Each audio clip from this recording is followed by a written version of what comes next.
Hello, everybody. Welcome back. Today we're finally going to finish episode 1 of the Devil. I am very excited. I've been looking forward to getting to this all since last time we played. Gosh. I'm on one hand I'm very excited because I'm like, "Oh yay, we're going to finally play more of this." On the other hand, I'm also a little sad because I'm like, well, shit, now I'm gonna have to wait for the next one after this. That's how you know you got a great game on your hands, though. Yeah, I don't think there's any, like, much in particular that we have to do housekeeping-wise, like, anything we have to talk about, really, before we kind of dive in. I will say, next Tuesday would usually be another Spirit of Justice, but I do have a demo that I've been meaning to get to playing, and I did promise the devs that I would check it out, so what that is, I will keep a little bit of a surprise for right this second, but just so you know, we'll be doing that next Tuesday instead of Spirit of Justice. We'll pick up Spirit of Justice the week after, and of course, Higurashi on Friday, as always. But yeah, other than that, though, I don't think there's any real need to stall. So let's just get right into it.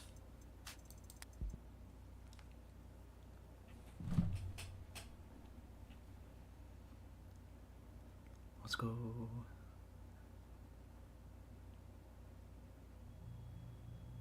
Alrighty. Now, before we actually get going into everything, allow me to scroll back over what we got here, just to remind myself of the details.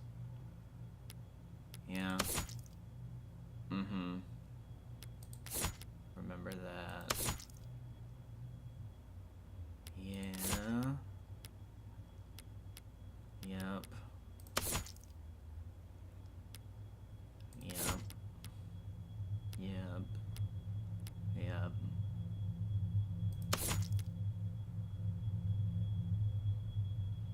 Okay.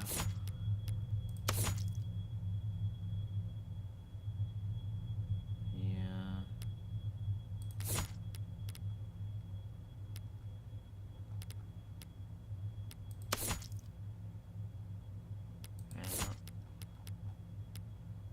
Okay. We can kind of browse back over that as need be. Alrighty. Morgan, how did you get so turned around? God only knows. Lucky I found my way here, though. It's such a relief to see a familiar face. Right. Listen, Morgan, I'm not sure that I should actually be talking to you without legal present. I mean, Leadership hasn't even told us how David died. How much help could I be? I see. It's not that I don't trust you or anything, it's just, I think, what with this Sarah issue...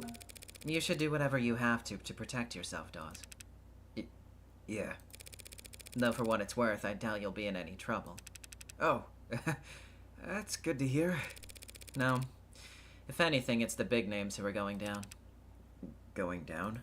State was practically licking its lips when I finally left the courthouse last night. They're hungry for blood, and looking to carve out a huge slice of Noble's flesh. What, like fines and jail time?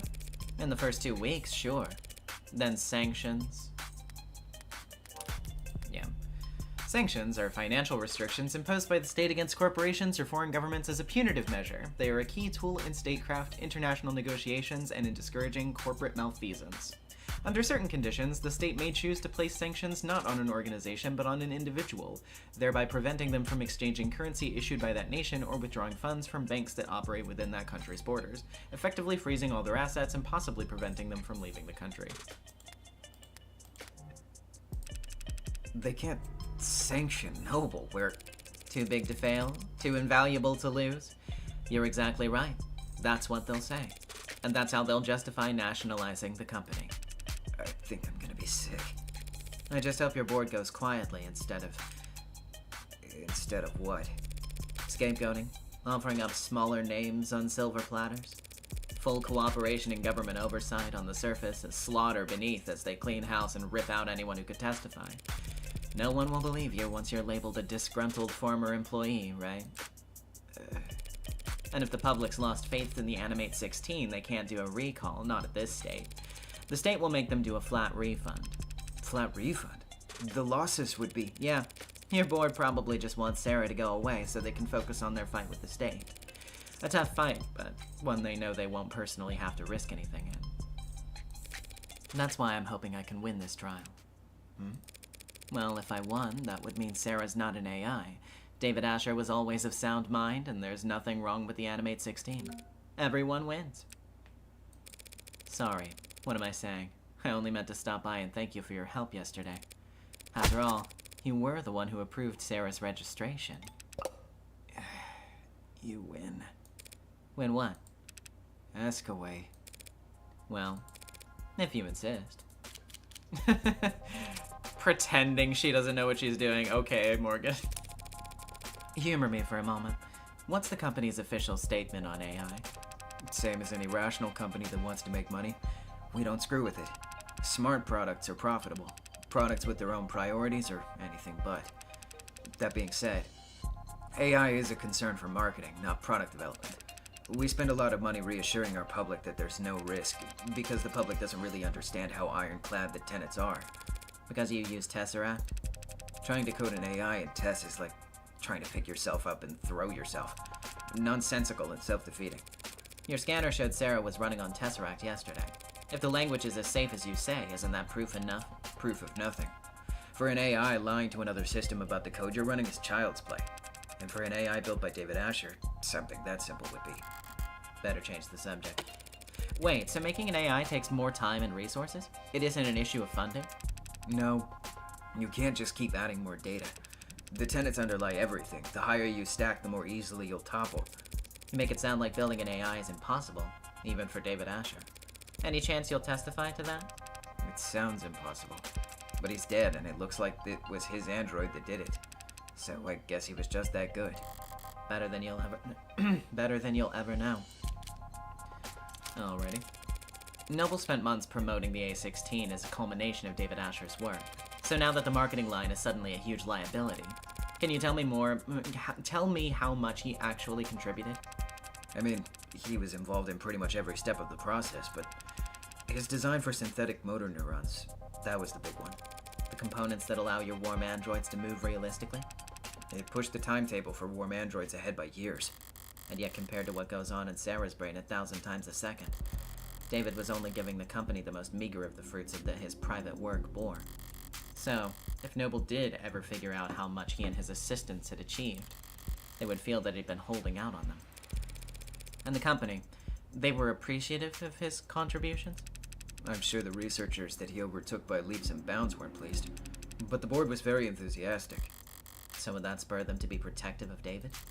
Or would they fear he was gaining too much influence, becoming irreplaceable? No. They'd need a strong motive to justify killing their golden goose. Mere paranoia isn't enough. With these people, it has to be the bottom line. And the easiest way to threaten their bottom line would be screwing with their androids. In light of all that's happened, one has to wonder if the A-16 is... compromised? I stayed up all night sick with dread at the idea. But the data just doesn't support it. Sales have been strong. And the A-16 base code was locked in over 2 quarters ago. If there were an issue, we would have caught it by now. And I would have been axed a long time ago. How many A-16s are out there anyway? We just passed 9 million sold. Not flying off the shelves like the 14 or 15 so far, but the profit margin makes up for it. You mentioned data?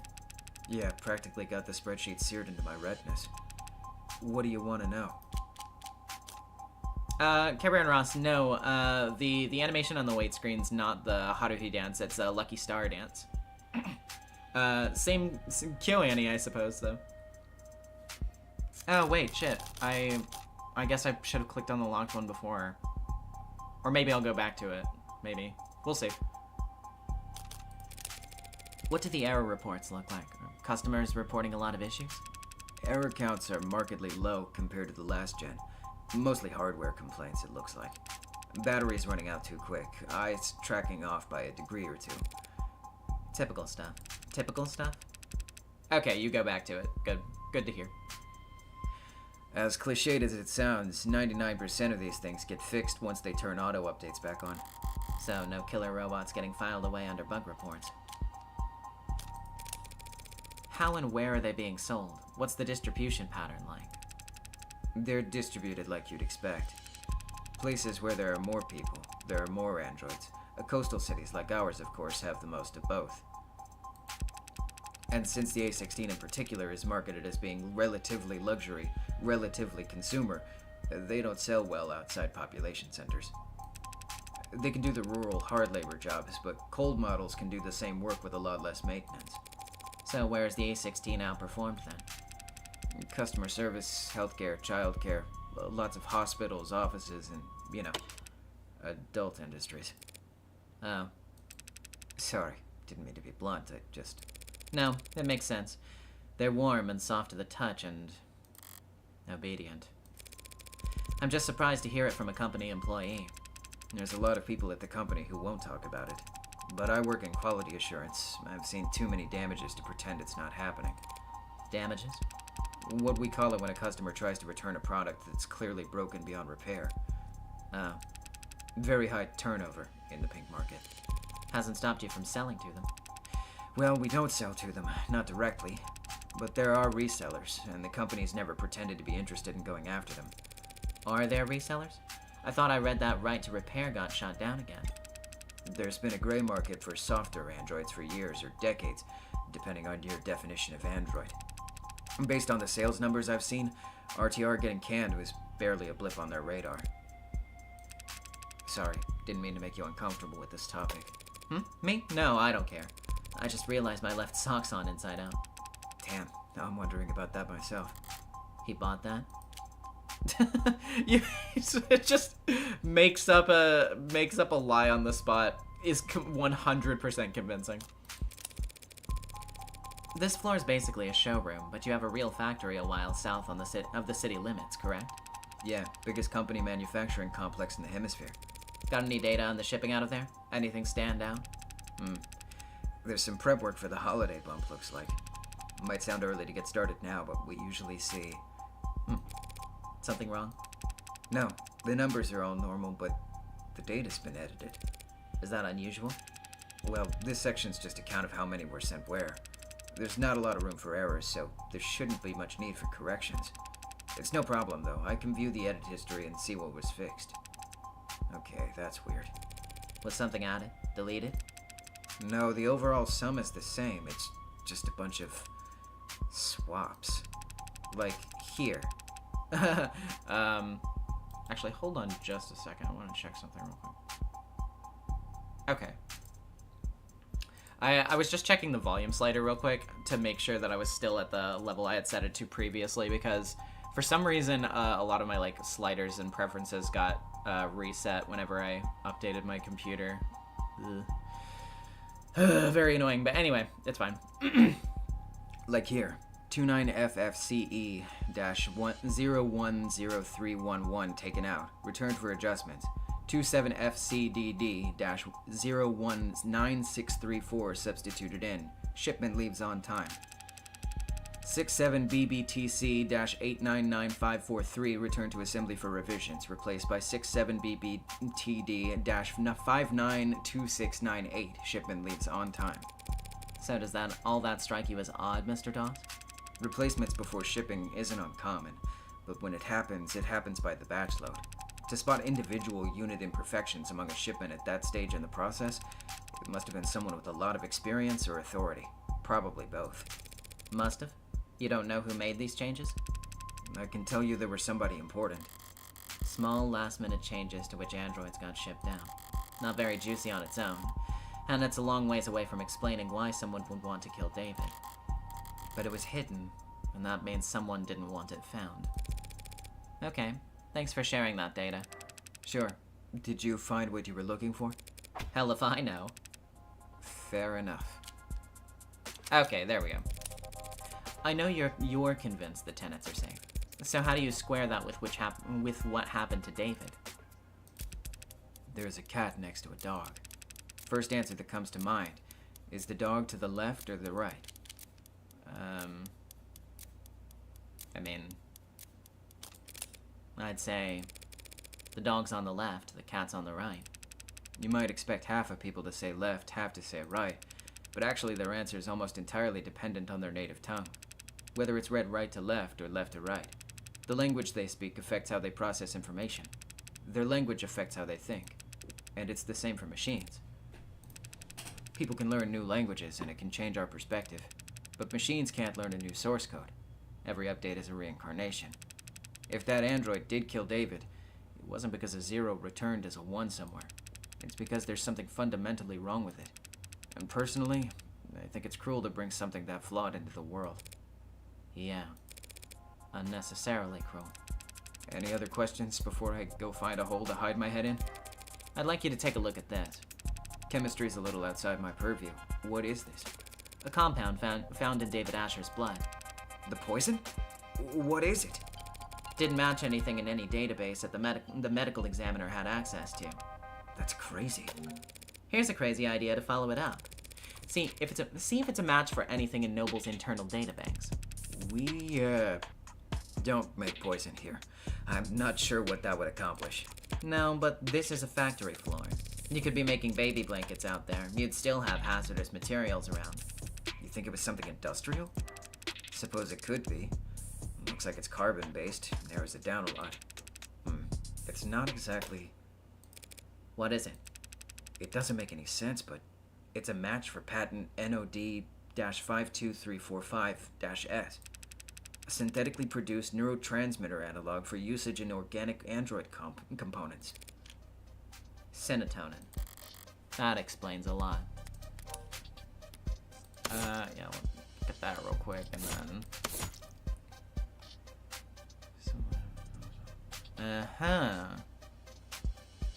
Huh. Okay.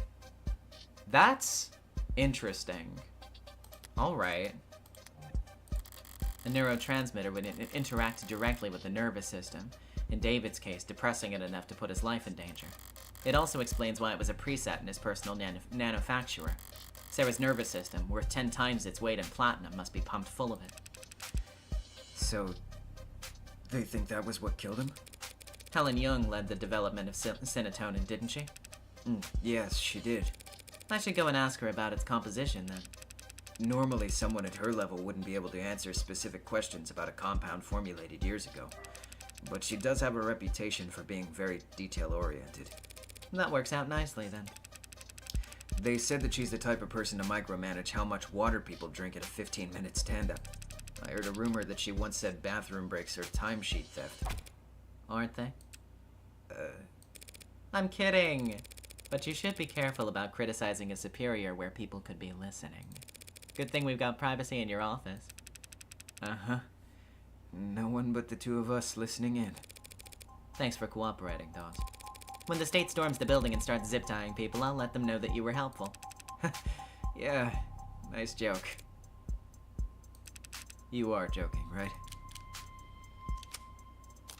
Just one more thing. Actually, there is one more thing I wanted to ask you. What's that? How long have you been a corporate spy? Oh, shit. Alright, okay. What? Yesterday you let it slip that you worked in consulting. Had your guard down because I'm not part of the industry? I was a consultant. What are you talking about? When I walked in here, you said you didn't know how David died. But just now you called Cinetonin a poison. But what? I just assumed if a chemical was found in a dead man. And I'm sure you've got practiced answers to every logical point that could raise, so I'll just say this.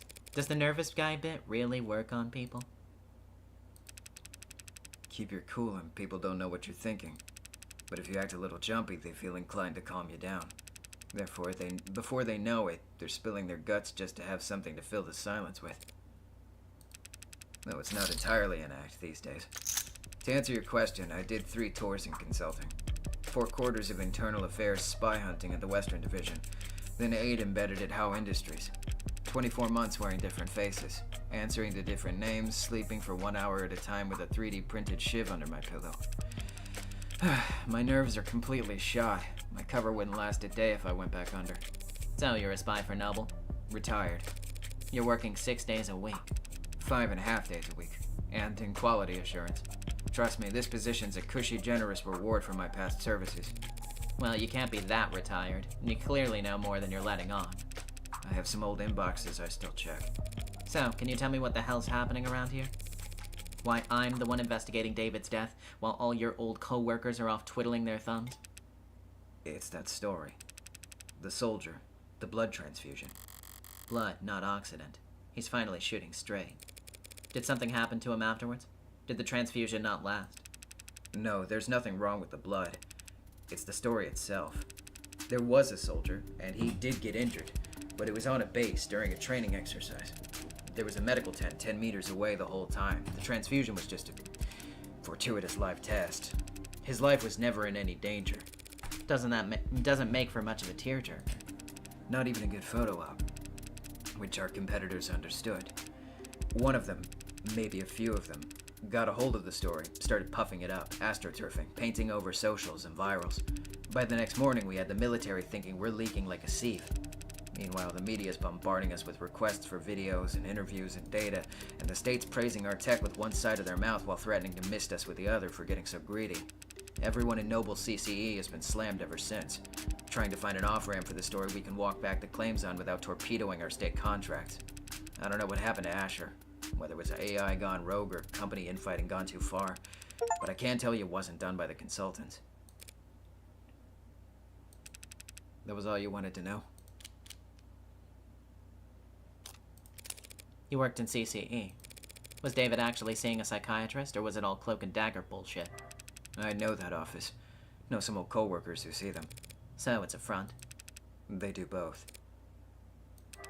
So he was probably getting training, and he was probably talking to someone. Sorry, not the answer you were hoping for? Hoping? I wasn't hoping for an answer. The answer I expected was... You okay? That's all. Unless you've got any advice. You're saying you want a consultation? Couldn't hurt, right? This company, all these companies, hate to lose. So don't fight them. Make them think you're fighting for them. Well, that's just business as usual for me. Very good conversation. Quite liked that.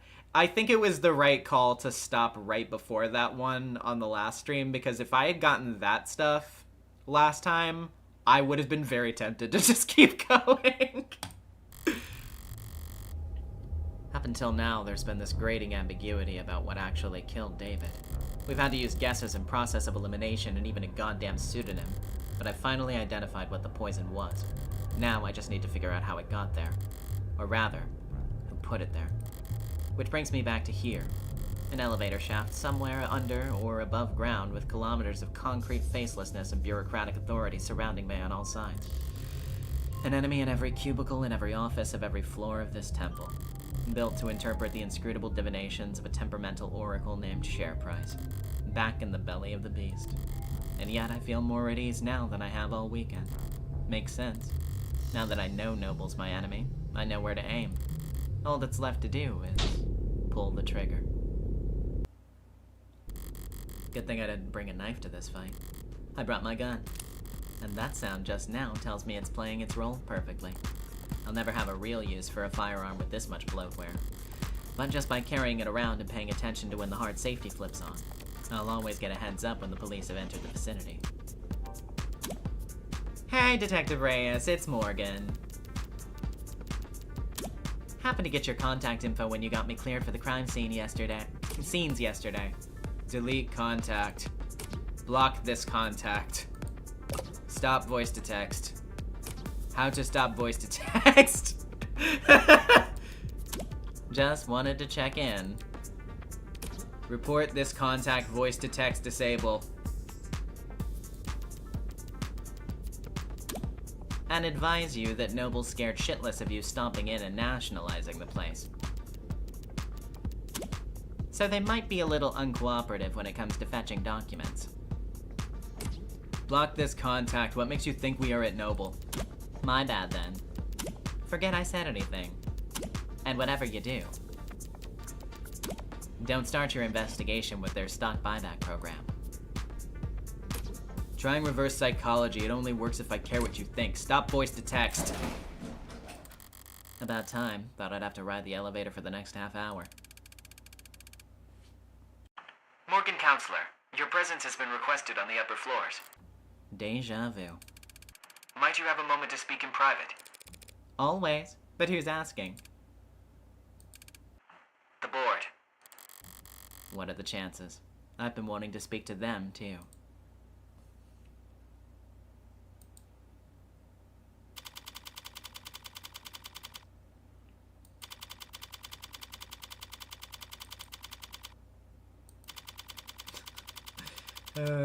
That was a really good bit. Ooh. Uh-huh. I see. Alright.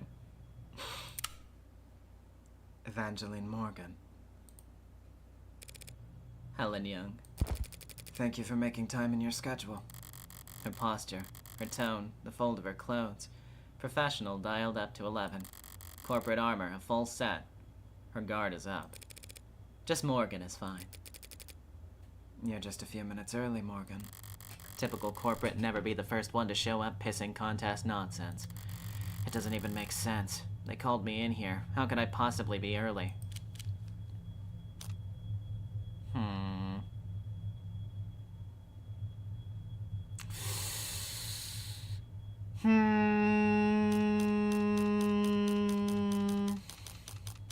Yeah, okay, let's play ball for right this second. Pardon me in that case. 1,000 apologies, you voyeuristic rat-racing hollowheads, but I'm immune to your corporate posturing. If anything, knowing that you're all watching me right now, pretending to be busy with something else, just makes your cowardice that much more apparent. So, who exactly will be joining us? You don't have time to remember their names, and it won't do you much good either. Right, so they're not just rich, they're anonymous rich. The Mob Act guarantees a minimum level of security and peace of mind for any citizen who might be targeted due to their financial status. Mob Act. The Protection of Reasonable Anonymity Act is a law passed in 2059 and amended in 2061 intended to protect the safety of individuals with income above the 99th percentile of the nation. Oh gee. Labeled in the press as the Mob Act for its supposed goal of hindering mob justice, the PRAA establishes procedures and funding for technology that helps individuals within that particular tax bracket keep their name, face, and address off of the main net, ensuring that they and their families are not prejudiced against because of their financial status. Economic uncertainty and civil unrest in the late 2050s led to a series of highly publicized crimes wherein corporate executives at a number of high-profile companies were stalked, harassed, and assaulted in net organized flash lynchings. After a particularly chaotic attack that resulted in the hospitalization of a 14-year-old, the PRAA was proposed, debated, and signed into law in just under 11 hours. A flash lynching case has not gone to trial since 2062, but the PRAA continues to protect citizens to this day. Some economists have pointed to the PRAA and its promise of anonymity as to why the nation has enjoyed a relative resurgence in corporate immigration over the last few decades, but the purposefully obscured nature of the law's implementation has made the task of weighing its true economic impact effectively impossible. Okay.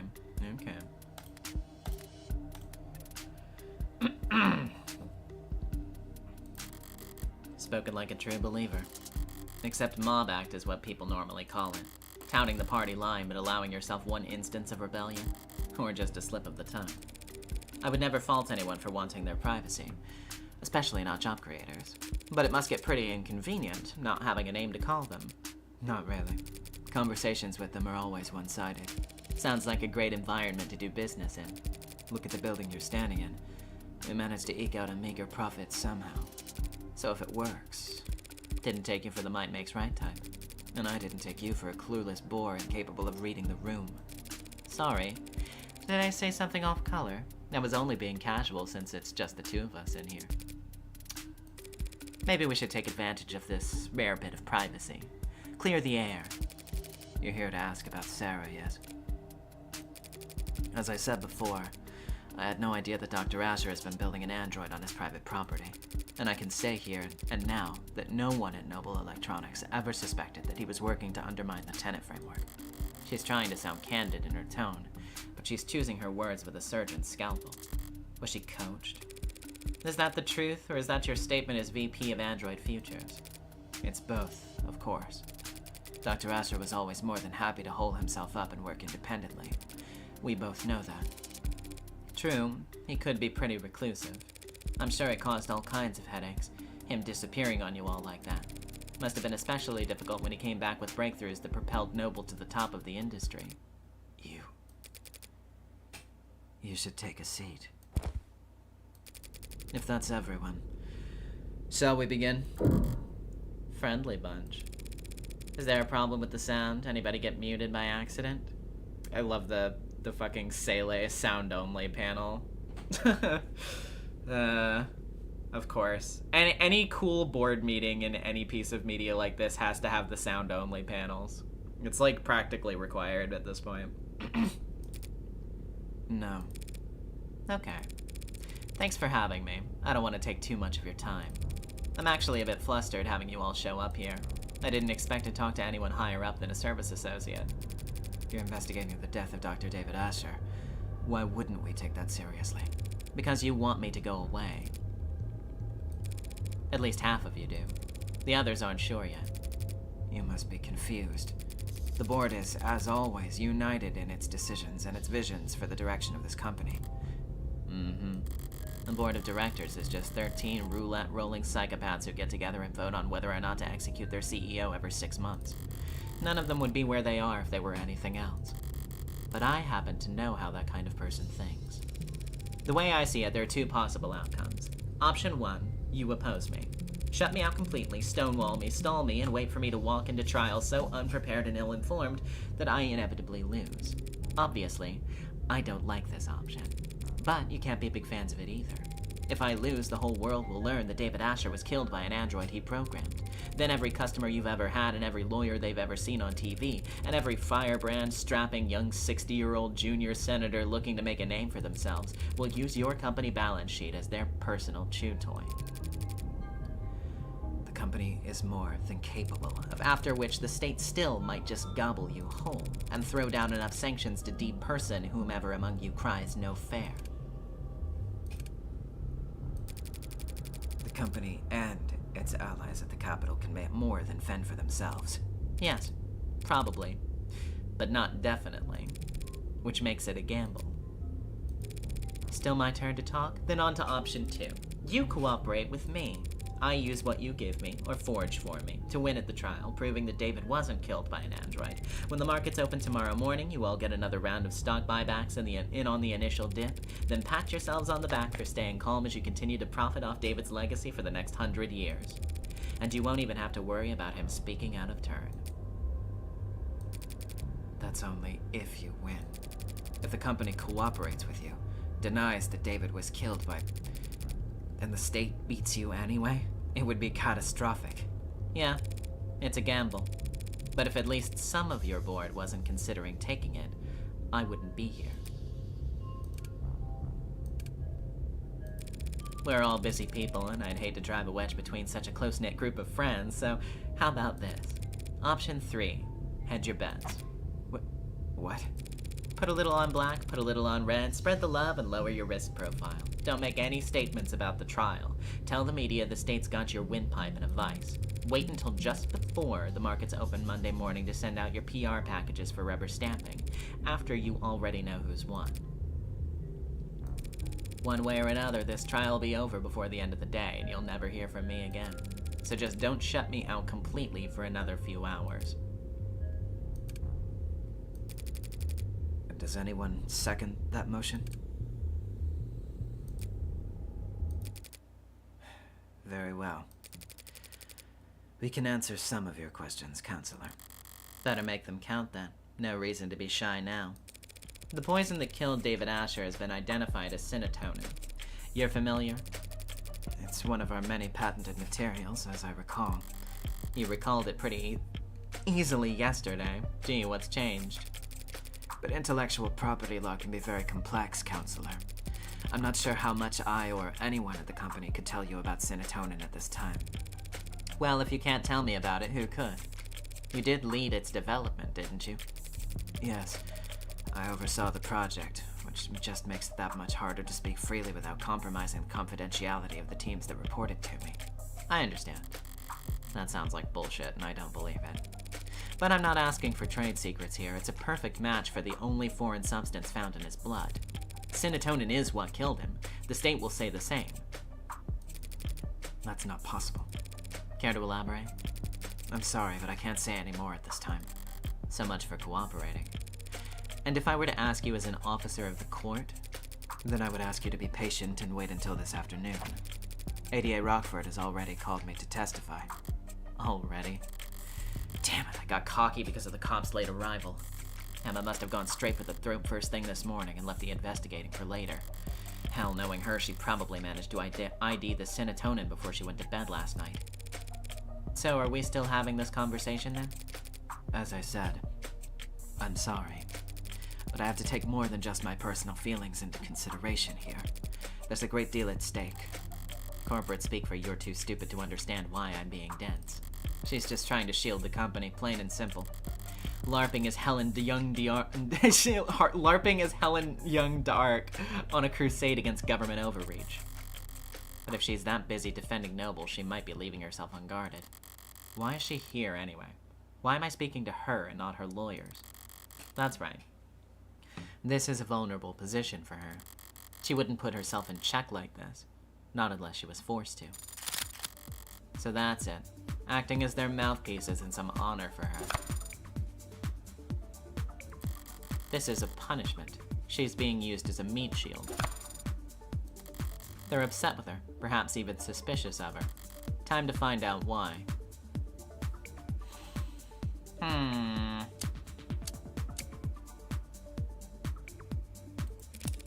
Has David's will been located? It had never gone anywhere. It's still in a safety deposit box. We'll retrieve it and have it read once all of the unknowns surrounding his death have been made into knowns. So David's will hasn't even become part of the equation yet. It might not be for weeks at this rate. Is that calculated then? Aren't you dragging your feet? Afraid that there's something in his will that you'd rather not have see the light of day? We're not jealous in-laws who've been bribing the county sheriff, Counselor. Jealous in-laws, not jealous in-laws. Anything we try to claim would be inevitably overturned as soon as the will is read. Surely you'd understand that, Counselor. Of course. Okay. Well, let's pivot. Whatever else the court ends up labeling her, Sarah's a remarkably lifelike android. Had things worked out differently, you might have wanted her as an A16 poster girl.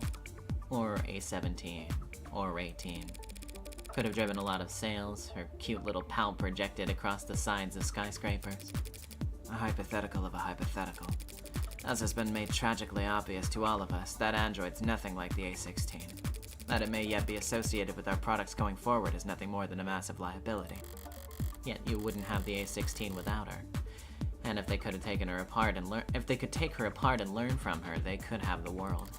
So was the motive to try and pry Sarah away from him? I don't know about that. Gee.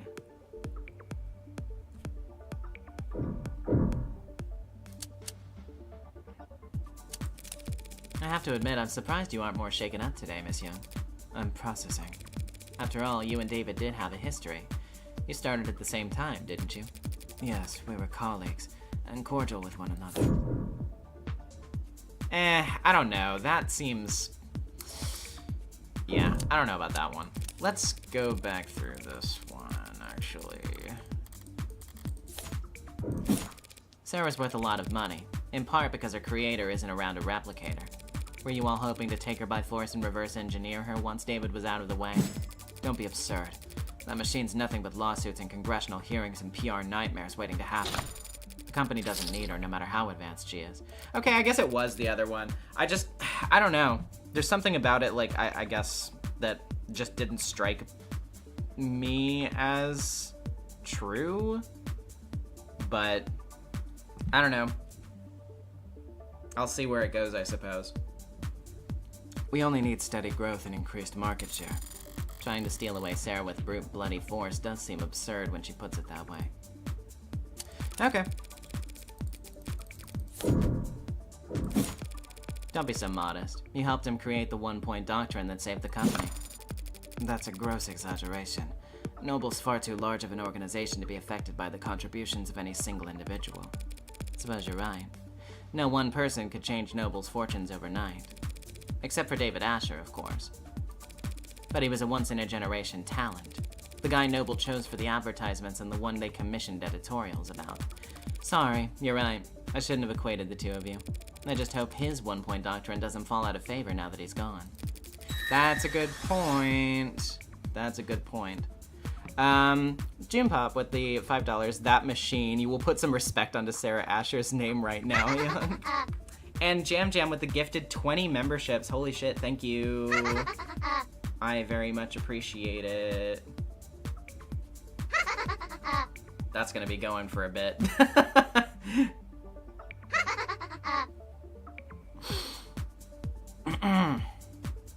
Well. Gee. Laugh time.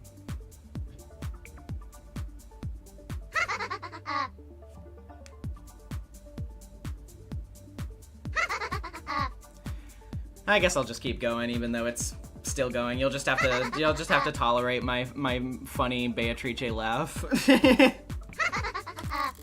Well, she didn't exactly explode with rage, but she definitely reacted. There's real jealousy there. Whether it ever boiled over, though?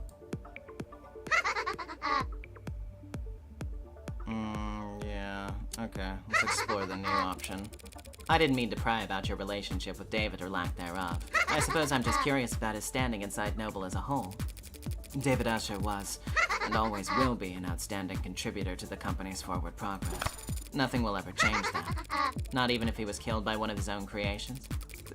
That would, of course, be a tragic element that would call for reconsideration of his legacy. She was almost off guard there. Like she was surprised for me to be asking about Sarah ruining his reputation. Besides Sarah, David's reputation was crystal clean. He never went against the company once. Did he? That's... Unless I'm mistaken, and he and Noble were on bad terms. In that case, I might get the impression that some parts of leadership were actually glad to see him taken off the chessboard. That's not... Something buzzing in your ear? Fine. I suppose it makes no difference if you hear it now or at the trial or on your feet tomorrow. Dr. David Asher was being sued by the company for breach of contract. Satisfied? Now we're talking. Well then, I suppose that's... blackjack. So you couldn't have mentioned this breach of contract earlier? Not without complicating the company's position unnecessarily, no. But there's no hiding it at this point. It'll all come out soon enough. There's a paper trail? Much more than that. We'd been making moves to let him go for some time. Noble Electronics parting ways with David Asher? Must have been one hell of a breach of contract. What did he do? He betrayed the confidence of the board. Was he contesting the suit, putting up a fight? Engaging in a legal battle against a mega corporation without even telling me? Until recently, yes. You mean until he died? How recently? We spoke on Friday. That was what you two talked about in his parlor? No, this was earlier in the day. We were in this room, actually. Him, me, and several members of our legal department. Ah, shit. I didn't mean to. What was the log button again? Yeah. Yeah, of our legal department. Okay. It was an arbitration. And did you come to an agreement? A compromise. He would resign from his position in 2 quarters, foregoing royalties on any products we would develop after the next 24 months. In exchange, he wouldn't be publicly fired, and he would still be credited on all past, present, and future filings. How very reasonable. On paper, maybe. No matter what the deal was, letting go of David Asher is insanity. Reasonable, yes. We ended on a good note, I'd like to think. We shook hands, even took a photo. Yeah, that looks lovely. The, shadowy figures in the background, just oh god, please help me. And also the world's most, non-committal handshake from David. They're like, yeah, yay. We're having such a great time over here. Jeez. Something funny? Didn't know the board told jokes. They don't. That was legal, expressing their displeasure with how much paperwork my good note ending left them stuck with. Children. It was just one night of overtime. So while they were spending their Friday night blowing the ink dry, you paid a visit to David's penthouse. Something left unfinished? Now that I'm done what I came for, I'm gonna head out, gonna save the VOD for work. Have a good time at work, Jam. Or, well, not a good time at work, I suppose, but I hope your work goes well. And I hope the rest of your day is great. Thank you. Professionally, it was a good meeting. There was no yelling, no finger pointing. Much cleaner than expected. But Dr. Asher did not want to retire.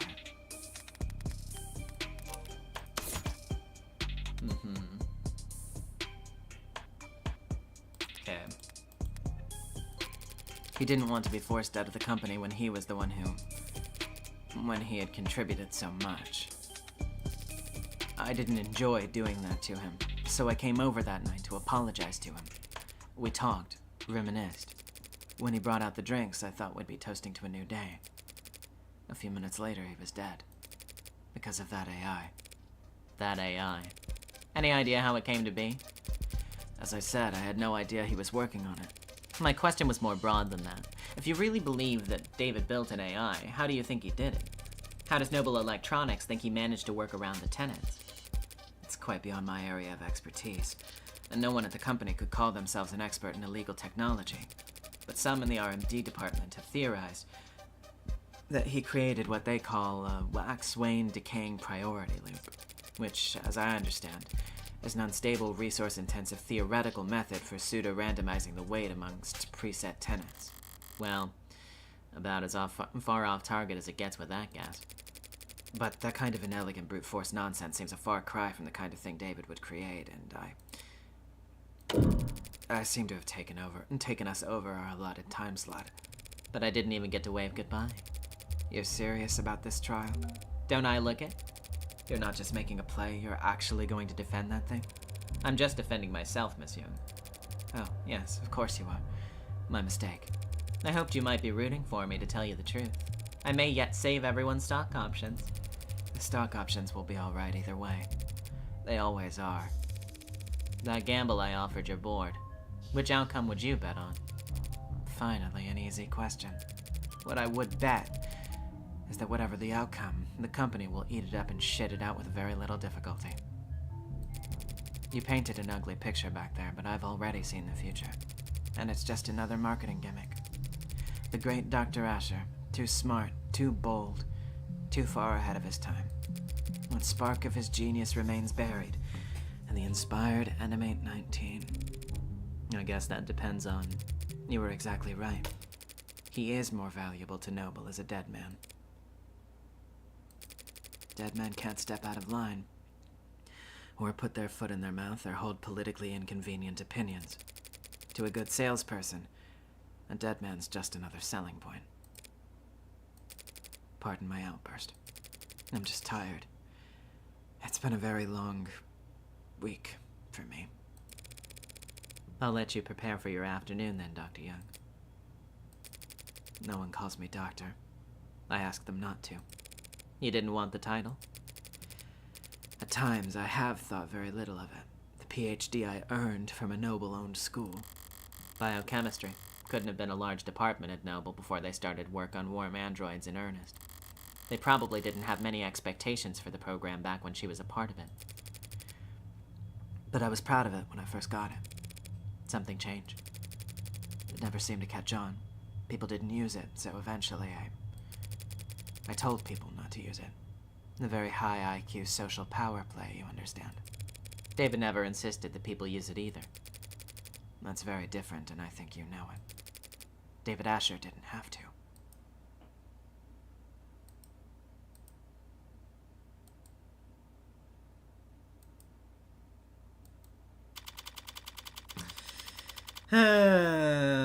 Gee. I'm going into this trial, my trial, with a lot less ammunition than I'd like. I'm beginning to form a picture of what actually happened, maybe even circling the drain on a suspect. But Emma won't be generous enough to give me breathing room. She'll want to end this fast. Maybe if I do badly enough, it'll flip her sadistic switch and she'll want to keep playing. So, you got charged with owning an AI. First time you do something exciting in your whole life. And I gotta find out through the fucking grapevine? My life is plenty exciting. Freckles. You could bore the polish off a resume-checking robot. I fucked Catholic school teachers with more active night lives than you. Okay. So, who'd you rope in? Anyone I know? Oh, shit. Are you representing yourself? Fits within my budget. Screw your budget, you're going to jail. Thanks for the vote of confidence. It ain't a matter of how good a lawyer you are. Anyone who represents themselves in a court has a fool for counsel. You've represented yourself countless times. Not for anything I had a chance of losing. Your pal hasn't even been dead 48 hours. You're too close to this. He'll make mistakes. The powers that be didn't really want to give me a rain check. They're taking this very seriously. It's more dangerous than that. They're scared. Is there precedent? And an ad committing murder? How'd you pass law school without learning how to look this stuff up? I know what the net says. I'm asking you. The answer to that is... not helpful to you at the moment. So what words of advice do you have? Get yourself a new lawyer. Gonna close this chat now. Don't lose, Freckles. Braven64, I assume this is on Steam? Yep, it is. You don't need to tell me that. What are you reading, Adonai? I was reading David's employment contract with Noble Electronics before I got waylaid by spam texts. The one we found inside the paddock room? It looks quite extensive. Should I skim it for you? Depends. Did you pass the bar exam since we last spoke? You comfortable? I'm not. Ever seen that old movie with the gorilla and the skyscraper? They bring it into the city and... I understand the analogy, Adonai. Wish I could call it overkill. But considering the specs Sarah put up yesterday, maybe those bindings aren't heavy enough. Come to think of it, those numbers must have been faked along with the rest of what the machine read. If that was all a smokescreen David added to help her lay low, then her actual strength is more like... If your joints weren't currently locked up tighter than a vice, do you think you could escape this place? I hope that question's not indicative of your strategy.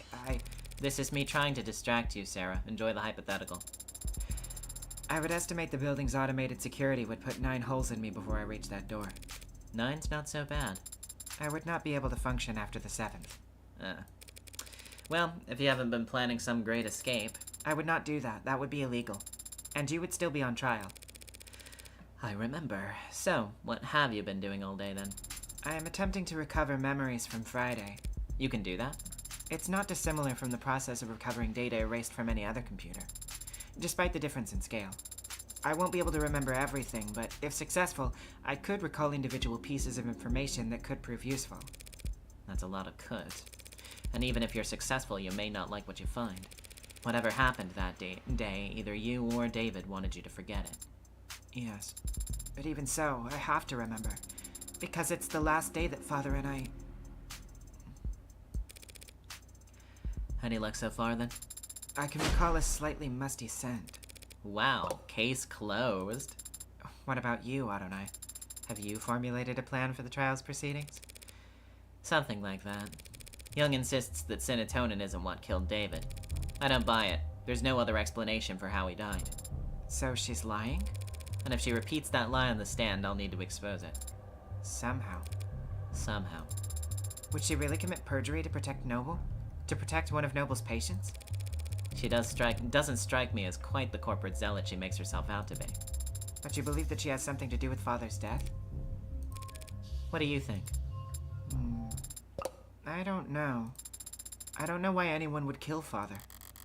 Considering the possible consequences of what he confessed to in his journal, I can think of... But then again, I don't understand why anyone would kill anyone. Oh, that's at Patton's. Sorry. Sometimes my brain just glazes over words the wrong way.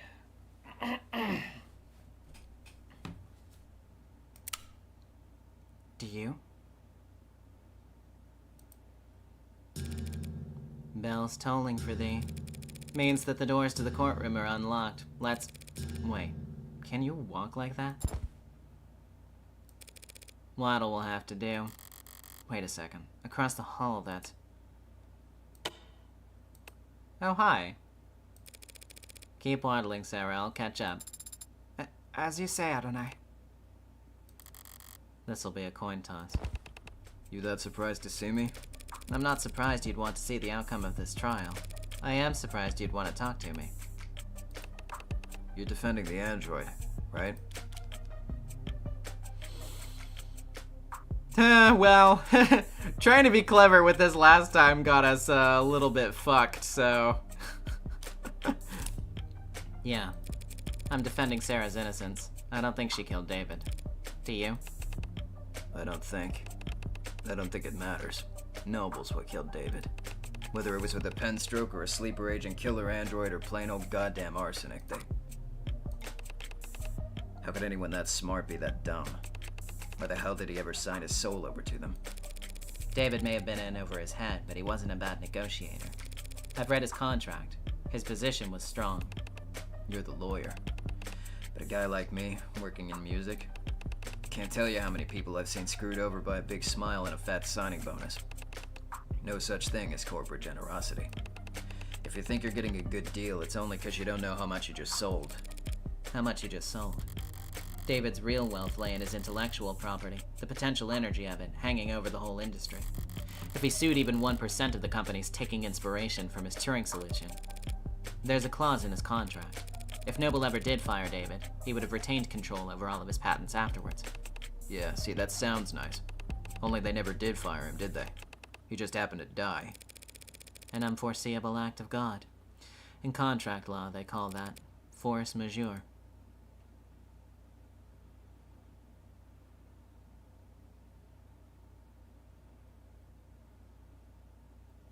I mean, technically, I guess they did part ways with him right directly before, but it was very close before, so... I said, did you find anything interesting in the contract, Adonai? A few things, yeah. Basically, David was well taken care of, so long as they kept him around. And he'd retain control of his patents even after being let go. But what Porter said. Logically, if David were to pass while still employed, Noble would continue to control the bulk of his IP. So if they knew David was going to leave in a year... It would be very foolish of them to let Father go. Well, they wouldn't do it for no reason. With this contract, he could only be fired for serious offenses. Corporate malfeasance, revealing trade secrets, fraud. Father was not a fraud. He was, as they say, the greatest of all time. Fraud just means lying to the company about something, Sarah.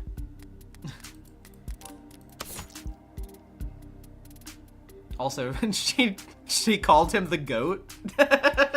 She called him the goat. Oh, man. Oh. Eyes up. Showtime. Counselor Morgan, the state charges you with possession of contraband. Contraband? That'd be you. In violation of the Safeguarding Our National Digital Security Act. How do you plead? Not guilty. Very well, since it seems that we are, in fact, doing this. June Pop with the $2. Sarah, My father was the goat, as they say. God. I'll now turn over the administration of this trial to the adjutant. But be warned. Any attempts at stalling or muddling the issue, and I'll step right in and override the trial myself. Summary judgment, siding with the people. Are we understood? Yes, Your Honor. I'm just gonna go ahead and just... Yeah, anyway. Are we going to have the same adjutant as we had before? No way. Each courthouse only has so many bodies, but the personalities swap around all the time. So the chances of us dealing with the same glitchy mess as yesterday are... Glad to be back! Did y'all miss me?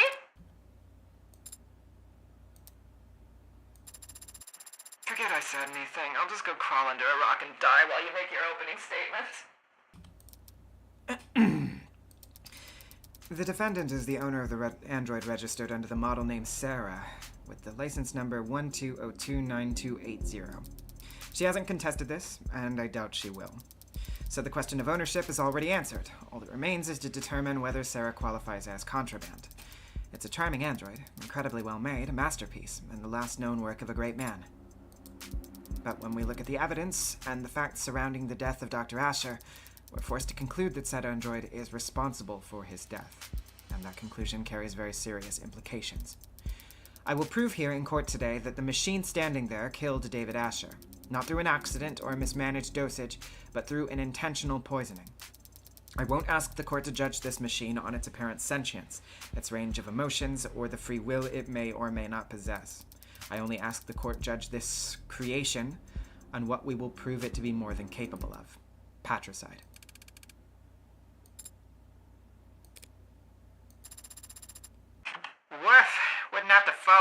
Wouldn't want to have to follow that act. But go for it anyway, defense! Your Honor, what the DA said is true. What did she just say? Did she admit it? Sorry, just the first part. This android is charming, and it is the work of a great man. The rest of it was pure speculation based on little more than a few bad camera angles and a phobia of anything new. I do own the android you see here. It was bequeathed to me by a man known to most of the people in this courtroom as the father of modern machine intelligence. To me, he was just my friend. And if I thought at any point that this puppet had anything to do with his death, I would have dragged it to the chopping block myself. But I don't believe that. I never have. Sarah is an android, nothing more. It isn't capable of homicide, and it didn't even commit manslaughter. It's just a well-made machine. Any fears one has about its capabilities are projections, nothing more. And it troubles me greatly that the state is spending valuable time and resources on rushing to pulverize Dr. Asher's last known work, when it could be going after the very real, very human forces that were responsible for his death. She's serious? Is she talking about Noble? People can't prove that Sarah's not an AI. The people can't prove that Sarah is an AI. And truth be told, I can't prove that it isn't. But I can prove that it's not guilty. And that's exactly what I'm going to do. Chills. You sounded very confident, Adonai. Yeah, well, no one ever got good at lying by being modest. You could have simply said thank you. You do not need to tell me that you're lying. Thank you for your presence here, Detective London. In light of the new evidence, I'd like to go over the death of Dr. Asher one more time. What happened Friday night? At 6:30 p.m., David Asher spoke on the phone with his lover, and the two of them broke things off. Lover? It's an accurate description of their relationship, isn't it? I wouldn't know. That stuff's private. I don't know. Then the deceased met with Noble VP Helen Young in his parlor starting around 7:30 p.m. He then left the parlor in the sidelines of his home security system, before reappearing on his private secondary security system in his basement moments later, at which point the android Sarah can be seen handing him the poison he'd go on to drink. And do you see that android in the courtroom? Yeah, she's the green-haired one that's frowning at me. Let the record show that the android Sarah has been identified at the scene of the crime. No objections. None? Then why did I even show up? Detective London, what happened next? Asher went upstairs and shared a drink with Miss Young. Within a few minutes, he was being airlifted to the hospital, where he was soon declared dead. We know the poison could be produced by his manufacturer, which Sarah had access to just up the stairs in his workshop. So Sarah had an ample opportunity to procure the poison, and Sarah handled Dr. Asher's cup immediately before he did. Is there a question in that statement, Your Honor? I'll rephrase. Was anyone else seen handling Dr. Asher's cup before he died? No. I have no further questions.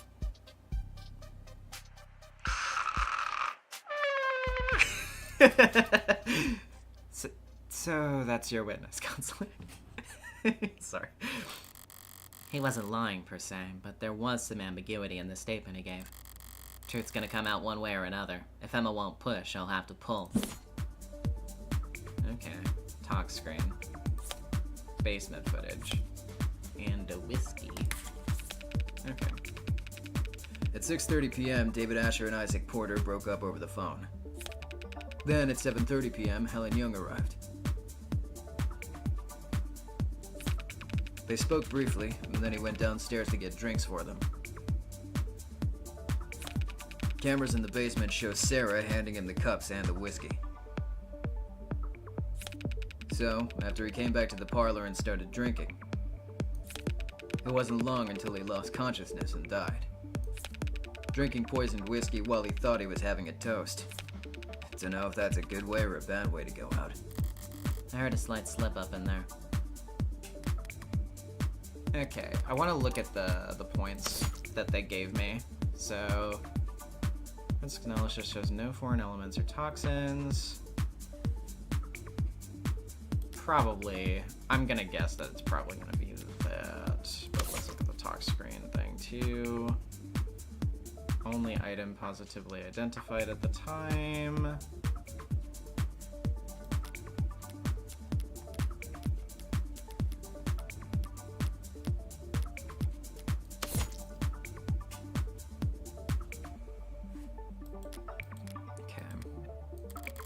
Could go nowhere, but at this stage I need to pick at every loose thread I can. Okay. Work over the phone. 7:30, Helen arrives. Spoke briefly. At the basement show, cups some whiskey. After we came back to the parlor and started drinking. It wasn't long. Okay. I have to be pedantic. It is that. No? That the best you've got? I didn't think it was all that bad. Depends on the grading curve. I give you an F. Overruled.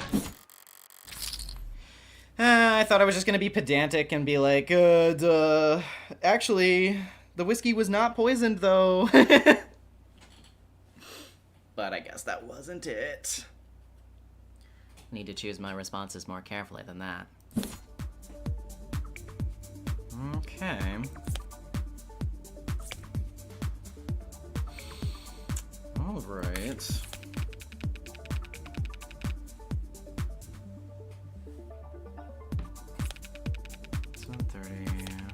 Spoke briefly and went downstairs to get drinks for them. Cameras in the basement shows Sarah handing him the cups and the whiskey. Wait a second.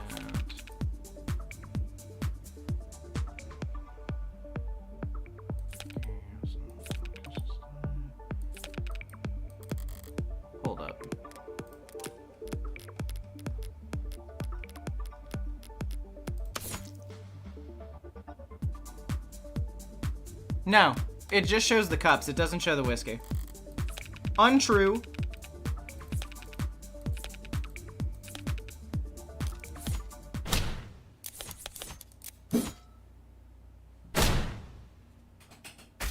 Got it. Check that footage again, Detective London. We only see Sarah handing the victim a cup. He had already retrieved the whiskey himself. Oh yeah, forgot about that. Detective London just wasn't being specific enough, Your Honor. But it matters little since it was David's cup, not the whiskey bottle that was poisoned. Weird flex, but okay. And that undeniable fact is shown clearly in the security footage. Sarah hands him a cup after he was ready to leave. True, she did call David back. And handed him a cup of poison? That would make sense. Seems logical. Let's contest. If the cup was already poisoned, don't you think David would have noticed it wasn't empty? Well, not necessarily. The lethal dose could have been quite small. If it were just a droplet, he could have easily overlooked it. For Sarah, this crime was very simple. There was too little to the plan for anything to go wrong. Once she handed it off, she just had to wait for him to drink from his cup. Is that all she'd have needed to do? It's guaranteed from that point. Wasn't enough to poison David. Well, because my thinking, though, is she hands him a cup. There's no guarantee that he's going to use that cup instead of just giving it to Helen, though, right?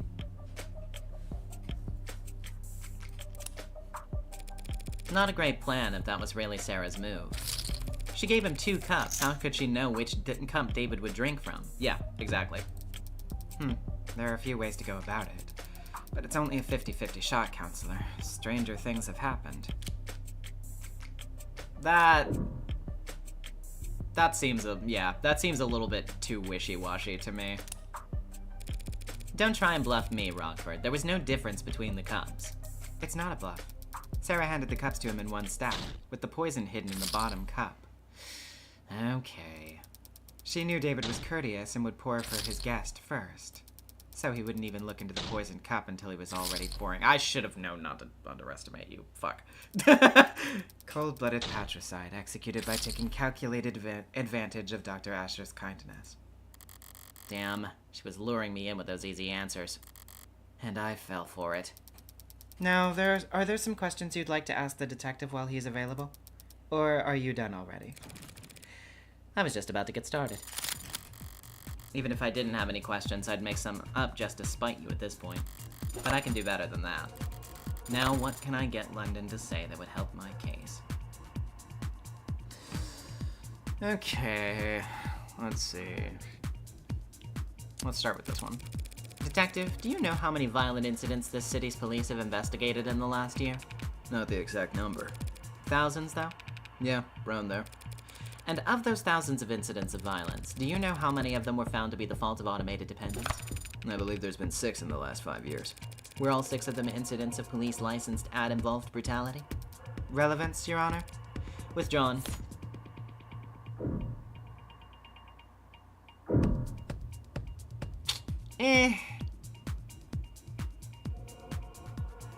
I might circle back to that one, but I'll look at my other options first. Detective London, in their capacity as assistants to the police force, are androids ever asked to commit acts of violence? Yeah, I guess so. They can push people, restrain them, harm them. And does that constitute a violation of their tenets, harming the people they're supposed to protect? Well, as I understand, there might be some complex weighing math that goes into it, but no, it's not breaking any tenets. For that to be the case, they'd have to have tenet 1, right? May not injure or through inaction lead to blah blah blah. Yes, I suppose that would have to be the case, wouldn't it? You asking me? Yeah, okay. This is far outside his expertise. Asking him these kinds of technical questions accomplishes nothing other than making us both look dumb to the jury. Okay, yeah, then might as well just ask him more of what he is primed to talk about. Detective, in the footage we just saw, could you see what Sarah was doing? Not exactly, no. Her back was to the camera and her hands were obscured. Could you see her hands from any other clip of camera footage retrieved from the basement? No. Did you or anyone else participating in the investigation ever see Sarah put anything into David Asher's cup? No. The footage submitted to the record is the best available view of what happened.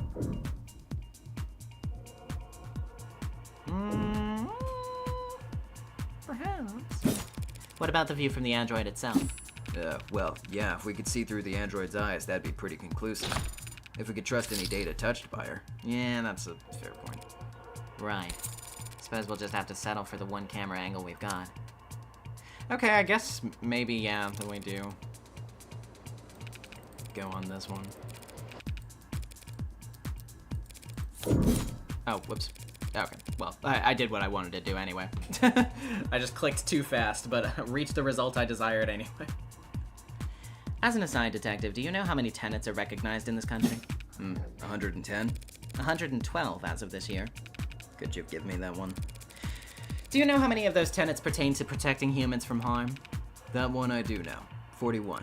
And lastly, Detective, how many times in the last, say, century have we seen automated dependents break their tenets? 5 times is the agreed upon number. So if you were to tally that up and try to make an evaluation as a police officer charged with protecting civilians, overall you would say that automated dependents in general are how dangerous to the public? The witness is not an expert on automated dependents, Your Honor. He's more than qualified to say whether they have a history of violence, Your Honor. What the heck? Let him answer.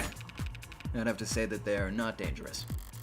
Normally that would have bought me some doubt with the jury, but this isn't a traditional trial. At least I can say that I shored up my own confidence. Alright, seems that's as close as I'm gonna get to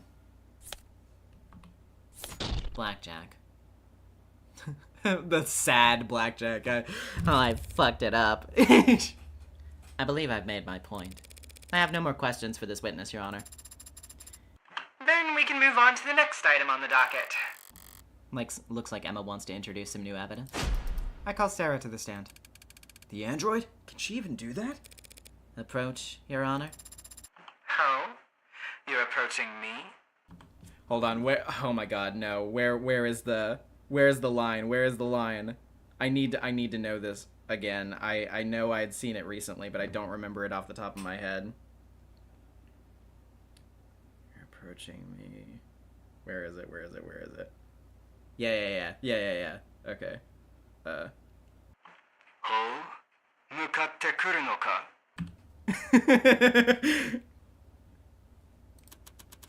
I believe it's me they wanted to speak with. I didn't even get to finish my line. Now then.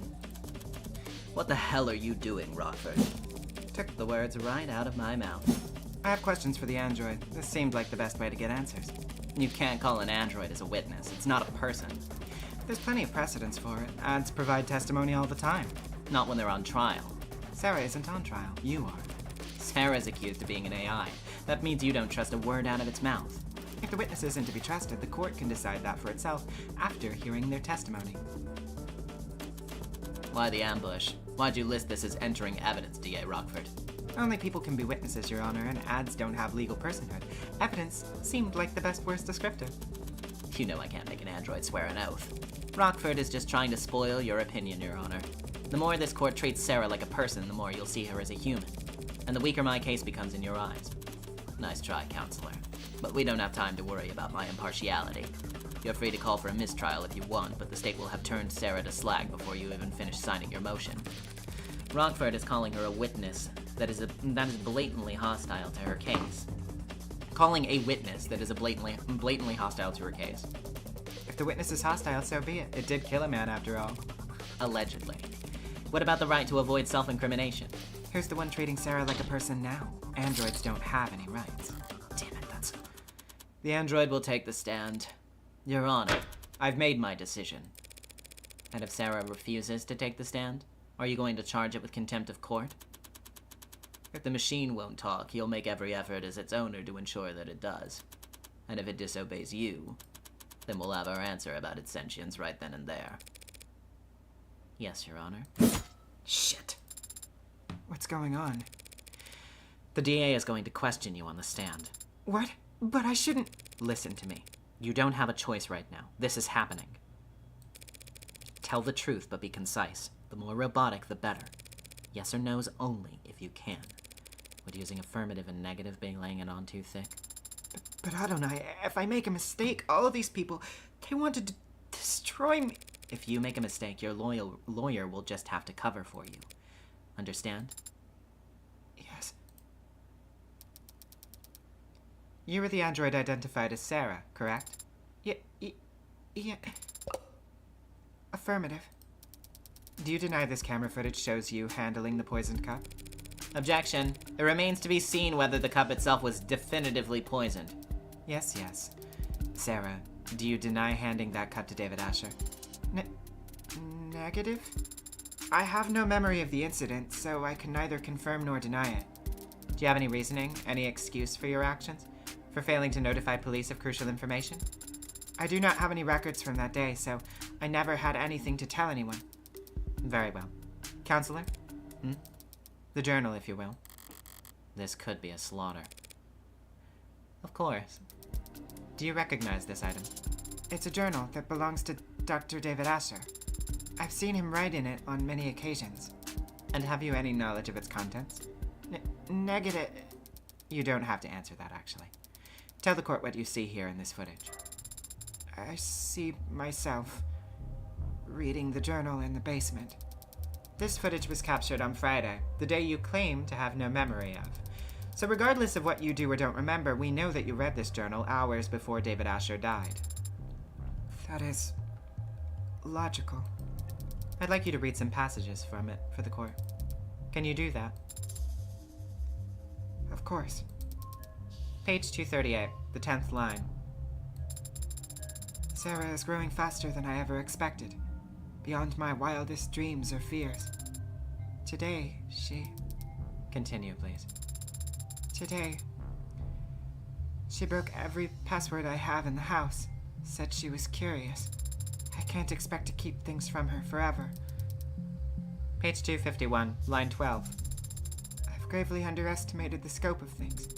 Sarah could change everything, and I don't think I could stop her. He wasn't... Page 263. Damn it. If this keeps up, Sarah's going to fall to pieces up there.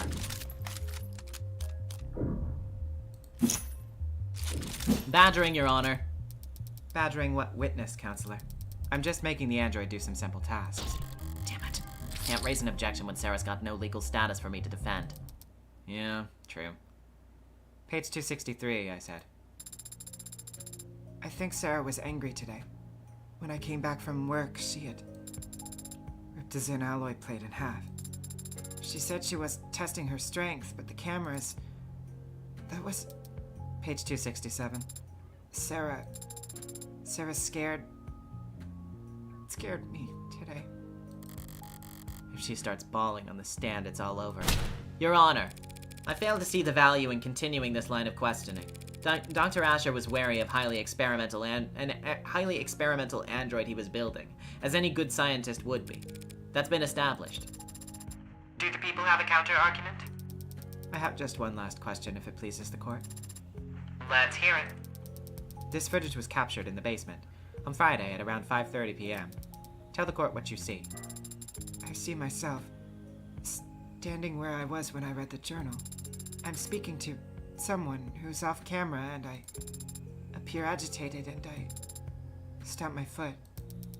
And what happens to the floor after you stamp your foot? A large crack is made in the vulcanized polymer, and I walk off camera towards whomever I had been speaking to. Speaking or shouting? Asked and answered. Not really, but I'll withdraw the comment nonetheless. Your witness, Counselor, or evidence, if you prefer. Damn. I knew she could cherry pick all the worst passages from the journal, but still, if Barrows wasn't wavering before, should I try to have Sarah read the mushy parts? No, the waterworks would start after only a few lines. Emma went to all that trouble to show how emotionally developed Sarah is. Proving that she loved David like a father would be playing right into her hand. What do you say, Counselor? Got some burning cues for the android to answer? Yes, Your Honor. Just one moment. Emma went for emotion and the impact was devastating. So all I can do is focus on the facts. So let's flip this around. Say Sarah absolutely didn't poison David. If that's the case, why did she call him back on his way out of the basement? Wait, I'd actually like to ask you to read from the journal again, Sarah. You would? From where? From the section that explains what you were actually trying to do that night. The section of his journal detailing... Oh man, it's been a minute since I read the journal, though. Early careers, newfound fame... Wait, Sarah...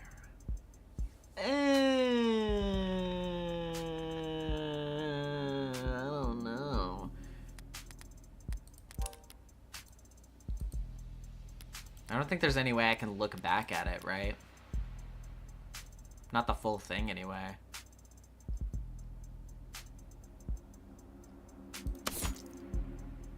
Well, I guess it'll tell me some details, though. Personal journal, database over years, early entries describe how he and Helen Youngest achieved drink liquor together from plastic cups to celebrate their victories. Later entries details. Well, yeah, okay. That is true. Yeah. That is true. Look around the early section. There should be an entry talking about an early victory at Noble. Relevance? The people will see in just one moment that this story is the key to the entire case. Got approval from overseas. Have to make pitch again this week, Young says.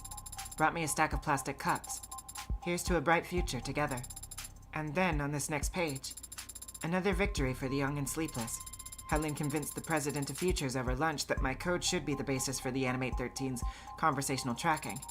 She insisted on toasting, the same crappy booze in the same cheap cups. Wants to make a tradition. Plastic cups and liquor. A ritual between Helen Young and David Asher, who were about to have a drink together Friday night. Something you want to say, Counselor? Let's put all of our cards on the table, shall we? You want to compare theories? If you'd rather I end this now, I'd be happy to oblige. Here's what we know. Sarah read that journal and discovered what she was. It infuriated her, and she wanted revenge for being kept under her maker's thumb. That very night, she got her chance when Dr. Asher came looking for a drink. So, like the clever little helper she is, she offered him a cup to drink out of. We're completely in agreement on all of that. So you also agree that the cup was poisoned, and that Sarah's responsible for his death? Not quite. It's not a bad explanation, Miss Rockford, but it is terribly complex. Isn't terribly complex. Right? No, it is terribly complex. Sorry. I read that so fast, I was like, wait a minute, I have to double check. There's a much simpler reason for why Sarah did what she did.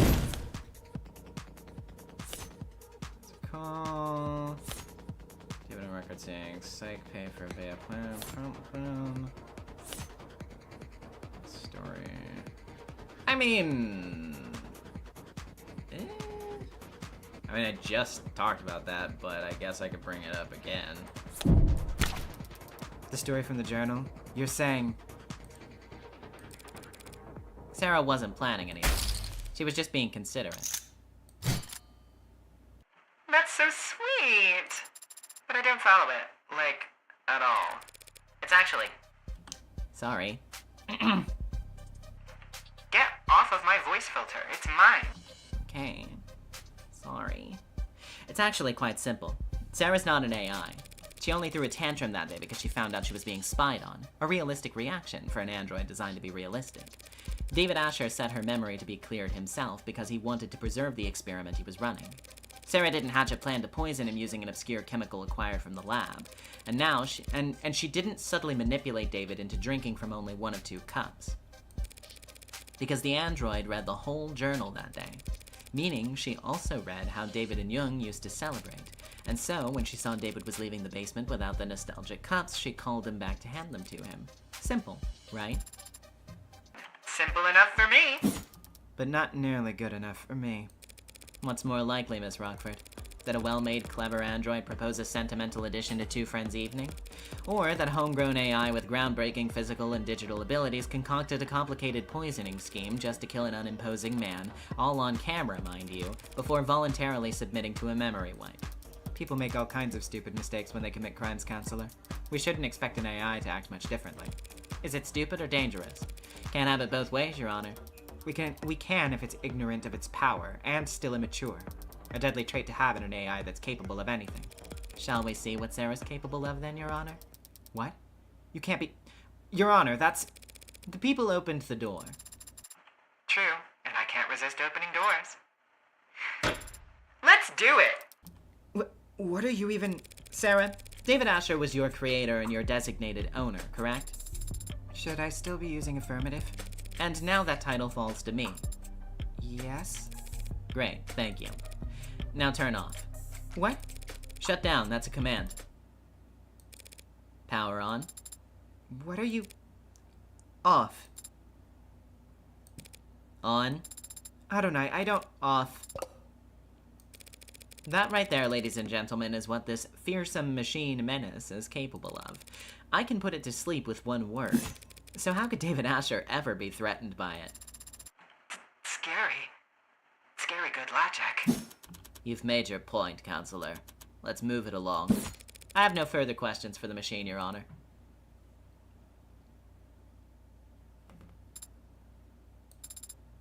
Thank you. For flipping you off and on. Can't imagine that was comfortable. It wasn't. But I wasn't referring to that. Since yesterday, I've been searching for an answer to why I appeared on the camera. I know I would never hurt Father, but you helped me prove that to myself just now. Adonai? Pardon me. I need to focus. Everything depends on this next witness. The people call Helen Young to the stand.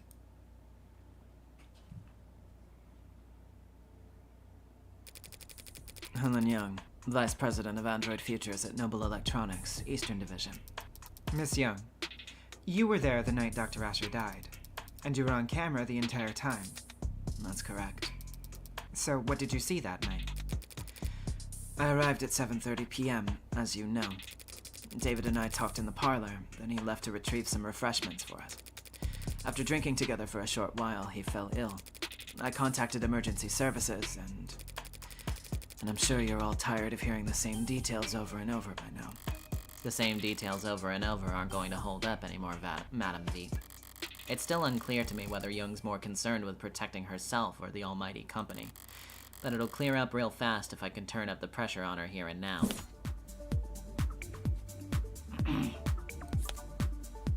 Journal, arbitration, and Young's story. Okay. I came to David's at 7:30. We chatted for a short while about some low-priority work. Nothing heavy. Before long, he offered to fetch us some refreshments. When he came back, we shared a drink together. At the time, I didn't notice anything strange. We were just reminiscing. I didn't think his life was in danger. But then he became ill. So I ran to the kitchen to activate his emergency console, and I did what I could up until he was gone. She's trying to paint a different picture of what happened that day. I call it George with the $2. Hello, Dr. Young heart. My reaction as well. That's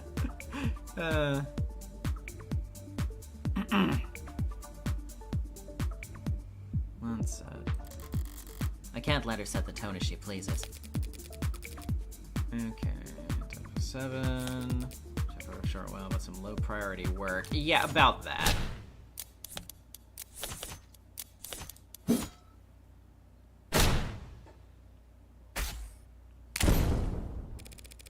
Nothing heavy. You're both more professional than I realized. Since only hours earlier, you'd run a meeting in which his employment was terminated.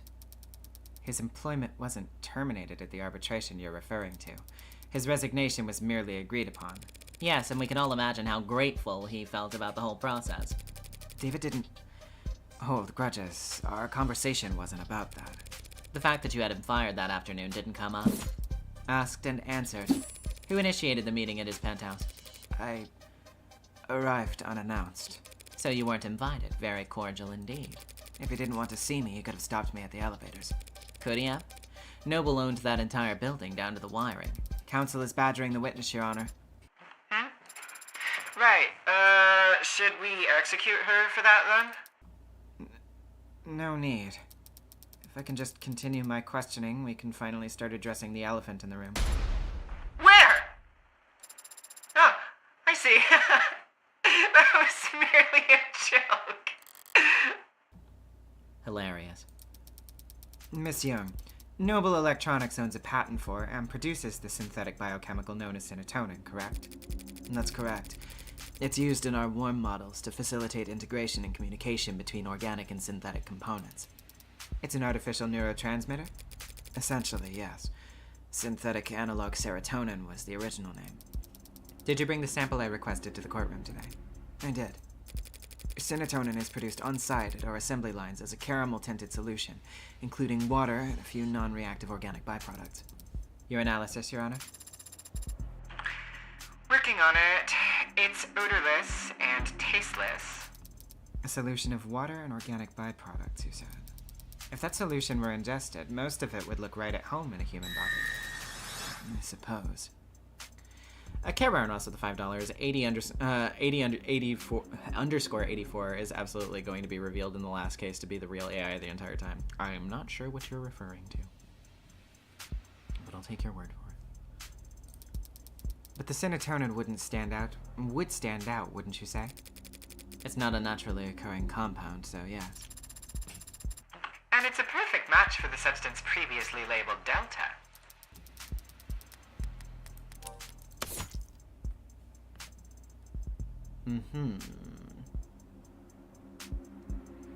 Okay. Oh, yeah. With the $2, 84 is the judge bot. I had just forgotten that was what she was called. I was just so used to her being referred to as the adjudicator.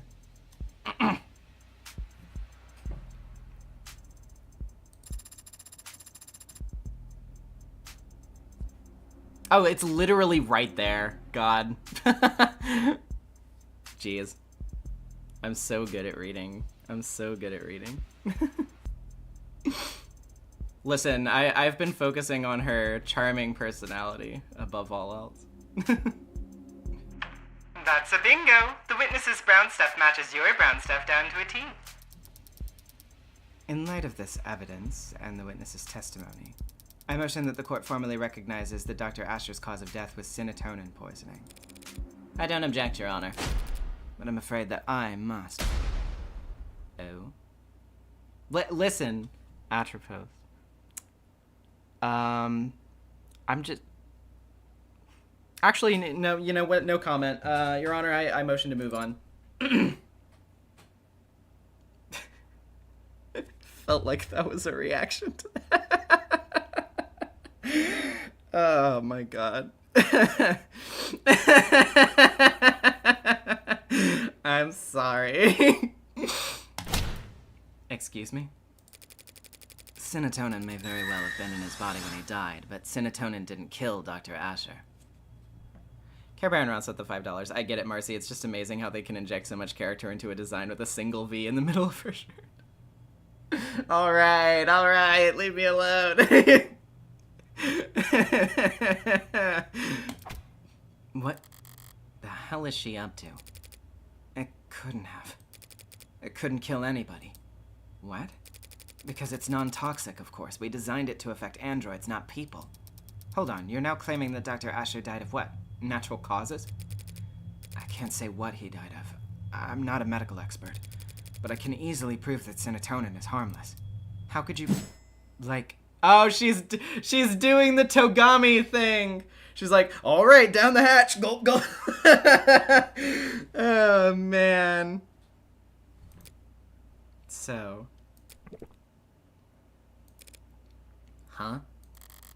Didn't see that one coming. What? That ain't good. Bailiff, contact the hospital immediately! I told you. It's fine. But... I can stand here all day if necessary. What in the... And what you just drank was? Several hundred times the amount found in Dr. Asher's body. Why didn't you say anything until now? Noble Electronics is a multinational corporation, with patents filed all over the world. We take the protection of our trade secrets very seriously. The production and nature of serotonin is closely guarded. That guard remains up even during a murder investigation. Unfortunately. I would have been able to tell you earlier, had you asked directly. What the hell kind of... This can't be right. Nothing else makes sense. Boy howdy, I am lost as hell. But do you have any further questions, Rockyford? Not at the moment, Your Honor. And the defense? The prosecution's own witness just threw the entire case into question. Normally, this would be cause for celebration, but shadow of a doubt isn't enough this time. Barrows would much rather bring down the gavel early than let a potential AI walk free. Any theories? I don't know. Like, cause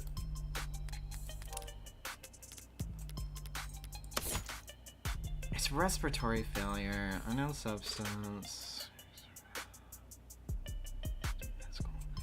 I mean, I guess it could be an interaction between the alcohol and the thing, but I don't know. That feels kind of simple.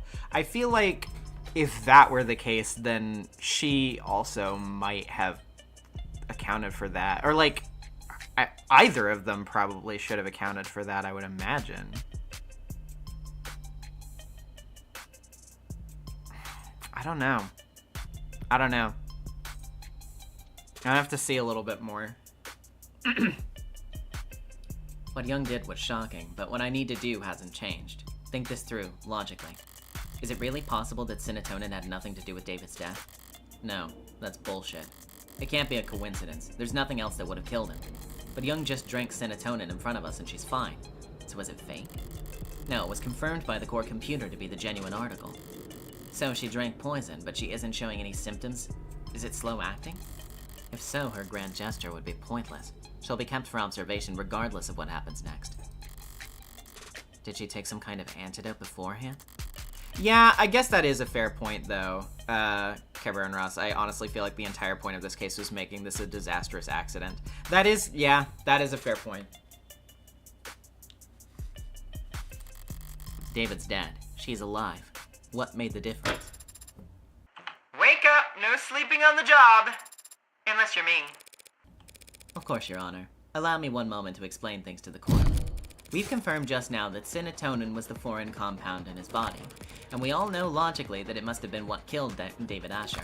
So what's the key difference between what David drank that night and what she drank in front of us just now? I mean, yeah, the only actual difference would be the whiskey. Well, actually, let's... where is it? Where is it? There it is. The difference has been staring us in the face this whole time. That's... Do you recognize this, Miss Young? That's the whiskey bottle that Dr. Asher and I drank from. Rose River. It's good whiskey. And I think you had the right idea. Pardon? Bottoms up. Inebriated on the job. Smooth. What? How don't I? Dear God, counselor. Scandalous. Relax. It's just whiskey. Tested a dozen times over. Perfectly safe. So would you like to try some, Miss Young? Don't be absurd. I'm not going to drink on the witness stand. If you lost your mind. I'm not asking you to get plastered. Just have a sip. After all, if we want to prove whether or not serotonin killed Dr. Asher, we have to recreate the conditions under which he ingested it. By mixing it with alcohol. She knew. She fucking knew. Go ahead then. Just a taste. Prove to us that serotonin's perfectly safe for human consumption. Is this... Can she do this? Miss Young. I never said it was safe for human consumption, just that it's non-toxic. A distinction without a difference. You saw firsthand Dr. Asher confused, slurring his speech, complaining of a headache, all symptoms of poisoning. Alcohol poisoning, that is. Serotonin's a neurotransmitter analog. Maybe it doesn't do anything in the human body on its own, but in combination with alcohol, it acts as a powerful depressant. One strong enough to turn a glass or two of whiskey into a lethal overdose. That's just... Even if that was the case, what does it change? It changes whether or not we can accept the witness's testimony. Even if this witness is a liar, what does that change? Why would the witness lie if not to... She's a corporate climber. I imagine it's like breathing for her. Your Honor, this... Is wild, but ultimately irrelevant. Irrelevant? When you've yet to establish an alternative interpretation of the facts, yes. What are you even accusing the witness of doing, Counselor, beyond angling for a promotion? We've all seen the story by now. Noble android saves soldier's life with warm blood transfusion. They're talking about putting warm androids into the military just because of that headline. With the size of their flesh and blood price tag, a defense contract like that would secure Noble untold profits for years. So imagine the lengths they'd go to hide the fact that their androids have poison in their veins. Jim Pop with the $5. Mixing poison into alcohol is a sin to our god Dionysus. Dawes told me the truth about what Noble really thinks of that article, but he'd never testify to it. At least I know for sure Emma is wrong about this poisoned blood nonsense. And do you think she'd perjure herself for that? She's a high-powered corporate executive. It's her job to assess risk versus reward. And she can afford the fine. As I said, it's not truly poisonous. And the chances of cross-contamination from a simple plasma transfusion are... Damn, now she's regaining her composure, too. A perjury charge is a real risk, of course, but Noble rewards loyalty. And as you know, they have a great number of lawyers. Plenty of motive to lie about serotonin, as you can see. But no motive for her to cover up the death of Noble Electronics' golden goose. No motive to kill Dr. David Asher, you say? Contract, Sterling's texts. What were the texts again? She has no motive.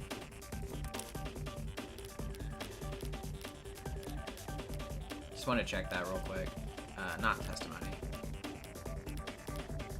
Text.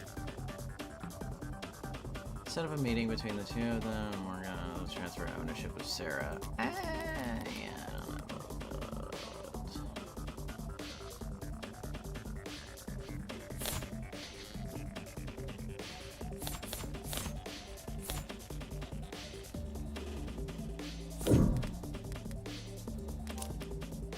But, actually, wait a minute.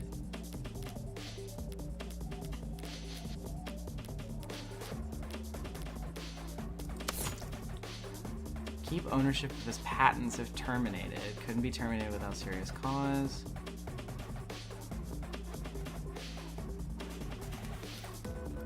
But wait a second, since she worked on that stuff with him, if he got the patents, yeah. That would probably be bad for her. She probably would not want that very much. Okay, let's go all out on that. There's plenty of motivation for her and Noble to want David dead, seeing as how they were firing him. Noble Electronics was kicking their golden goose out of the nest, suing him over breach of contract.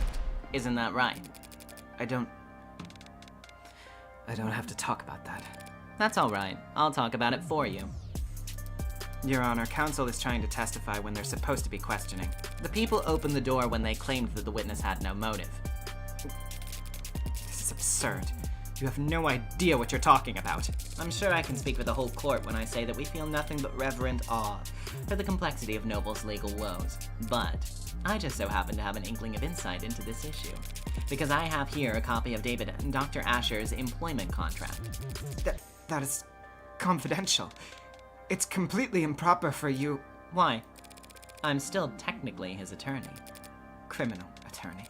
But I didn't just stumble upon this document. I also did the one thing Noble Electronics would never expect anyone to do. I read their terms and conditions. You what? That's impossible. No one could ever.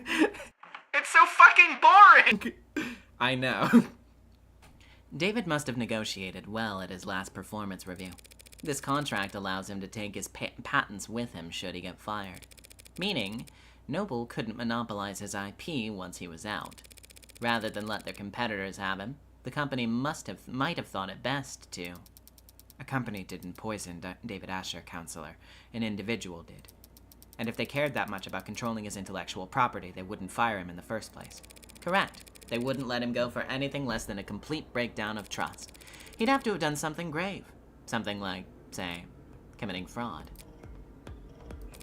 Just now you said there was a breach of contract, like it was some kind of technicality that was causing this blame. But it was much more serious than that, wasn't it? You're claiming the victim committed corporate fraud? Where's the evidence of that? David created the Turing solution that every one of their androids have run on to this day, and Noble reaped enormous profits capitalizing on his intellectual property. With how his contract was set up, they would never let him go unless they absolutely had to. Then what exactly do you think David Asher did? It's not what I think that matters, only what the company fears. Tenants.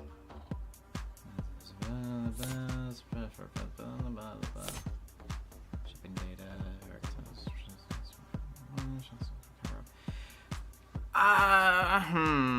Yeah, what was it that they said earlier when they were talking about their speculations?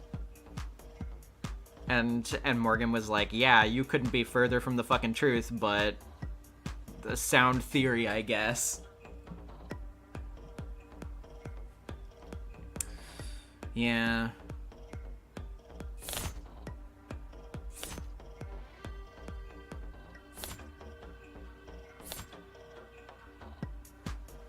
I also feel like there's no other... I feel like there aren't a lot of contexts in which something like this specifically would come up either. And I mean, it literally says show signs of a cover-up. So, yeah, let's try that and see where it gets us. It doesn't matter what I believe. Not when Noble believed that David was misleading the shareholders. By altering shipment data for the Animate 16. What the hell? What is this you're uploading? Shipping records? Irregularities among shipments of the Animate 16. One android swapped in for another, over and over, dozens of times. The kind of thing someone with Dr. Asher's authority could do. And the kind of thing someone as smart as you couldn't have missed.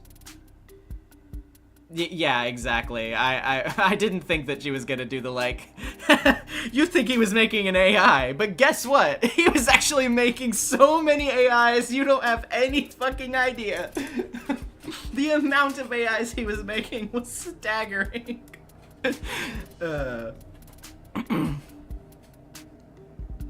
And the kind of thing someone as smart as you couldn't have missed. Dr. Asher made Noble an untold amount of money, so why fire him over a few harmless swats? Why elevate this to fraud? You have evidence that it was David Asher who did this? Nope, but I wasn't the one who investigated it, so let's ask her. Come on now, let's hear it. Let's. The company investigated and found cause for serious concern. We suspected that Dr. Asher was inserting androids of unknown origin and quality into the 16th product line, introducing unpredictable elements in an extremely stable and profitable generation of androids. Why would he do that? For pride? As a practical joke? Does it really matter? He endangered the future of the company. So you're prepared to fire him? Yes. I approached him as his superior, and as someone he'd once worked with. I hope to remedy the situation. Was the meeting on Friday part of those efforts? It was the culmination of those efforts. And in many ways, it was a success.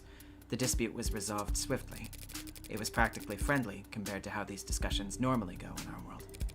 So you brokered the meeting? Yes. You oversaw its every detail? Handled all the arrangements? Yes, of course. Including the refreshments? Oh, shit. What? Did you provide coffee? Tea? No. Strange. Must have been a long meeting. Surely you at least provided... jelly donuts! Oh, man. I mean, I would assume water, but... Surely you at least provided water for people. What are you asking, counselor? That's what I want to know. Me as well. We're past the point of asking. I'm accusing. Dr. Asher didn't have some kind of freak medical accident, and he wasn't killed by some terrifying two-faced AI boogeyman. He was poisoned by this woman in the light of day at that meeting Friday afternoon. Did she really just... What do you mean, poisoned at the meeting? That was hours before he showed any symptoms. As Miss Young testified and demonstrated, Synatonin on its own is harmless, but it becomes fatal pretty easily. You just need to convince your victim to have a drink. You're saying he ingested the poison at noon? And inadvertently triggered a fatal reaction with it that night? How could you get so far ahead of yourself? There were a dozen people at that meeting, Counselor. None of them wound up dead. Are you seriously claiming they all drank poisoned water?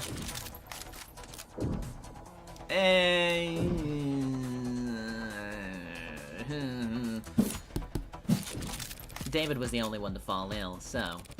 But he fell ill because he drank from that water. Others must have drunk it too, so we must reason they were poisoned as well.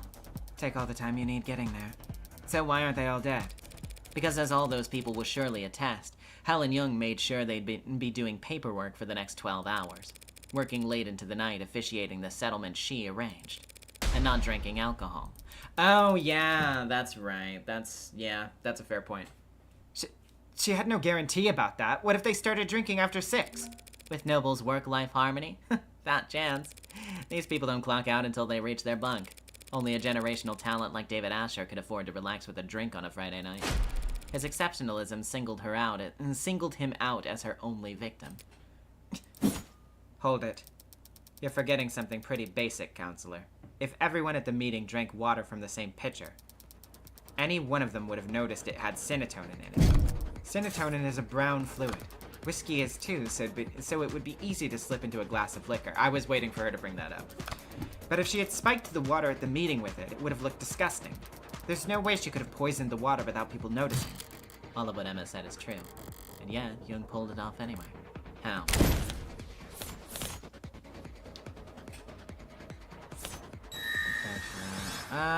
Snob with the $2. If they kissed, they would both die now. Well, would it be worth it? Your picture. Drink to everyone in the room. Camouflage. Removes impurities. Pigment turns red blood pink.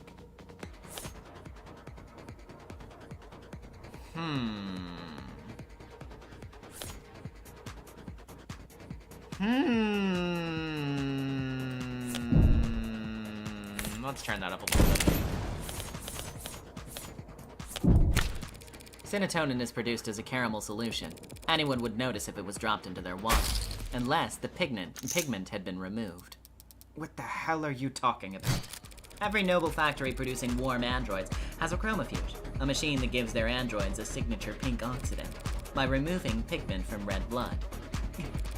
With a machine like that, it would be simple for a brilliant biochemist like the Witness to take the caramel-colored synatonin and turn it into an odorless, tasteless, invisible poison. As Your Honor can attest. Yes, ma'am. My scan confirmed that synatonin has no taste or odor. It's only the color that's off-putting. Surely the poisonous aspect should be considered off-putting as well. Time to press. David Asher, your oldest ally in the whole company, was sabotaging its future for the sake of his own whimsy, and he couldn't even be bothered to clue you in. No. Playing a nutty professor and taking off early while you had to work around the clock just to stay relevant. He set up your crowning achievement, the most advanced, most profitable line of androids the country has ever seen. So it would blow up into the industry fiasco of the decade. And worst of all, he didn't even stand to profit from it. You're wrong. You went to his house that night to watch him swallow poison, to get revenge on the man who left you in the dust. Your Honor, defense is testifying. This speculation carries no weight, and no amount of badgering will lend it any. True. We need proof. So why don't we have Miss Young take a swig of this whiskey and prove me wrong? I'm not going to do that. Because you're afraid it could kill you? Because I don't have to. She's right, Counselor. Pardon? Your theory is compelling. Maybe even convincing. But there's a pretty fatal flaw to it. Young was at that meeting, same as David. We can see that she was drinking water with the rest of them. And of course, we've seen many times now that she was on camera drinking whiskey with David that night, having even finished most of her cup. So tell us, Counselor, how is it that Miss Young is still standing here and David Asher is dead? If both of them had mixed alcohol with synatonin that night. That is a damn good question. Shit! As I've been saying, you're wrong about Dr. Asher's death. You're wrong about me. I don't know anything about poison or murder, and I wouldn't kill a man because he threatened the company's stock price. No. She did kill him. I can smell it on her now. She didn't just see him die. She watched him die. But then, why is she still standing? There's no antidote, no trick. And that night she was on camera the entire time. No, not the entire time. She couldn't have been. There must have been one moment. Drinking. Discuss work and history. David passes out of drinking poison. Young and David chatted in the kitchen parlor. Left to the hospital. Called from emergency console. That's... Okay. Let me look at the evidence again.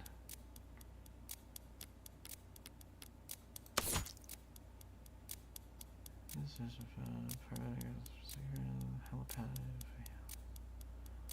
all said private emergency services contracted through David Asher's case. Well, that would have to be at the end of the line, obviously, so that's there. But 8:03 p.m., 8:25 in ICU.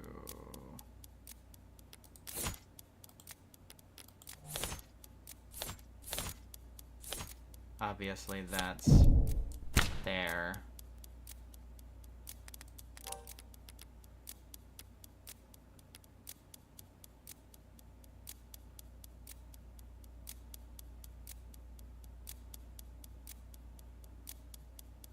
Huh?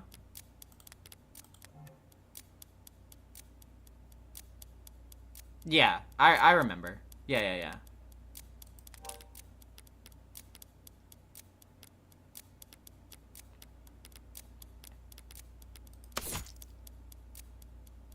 $7:30 and remained on camera until 8:03. Spoke with David in his parlor before he went to retrieve liquor from his basement at 7:36. Upon returning at 7:40, the continue speaking while they both drink from plastic cups. David brought with him. Felt lethargic and disoriented shortly after 8. Lost consciousness at 8:03. Okay, yeah. So...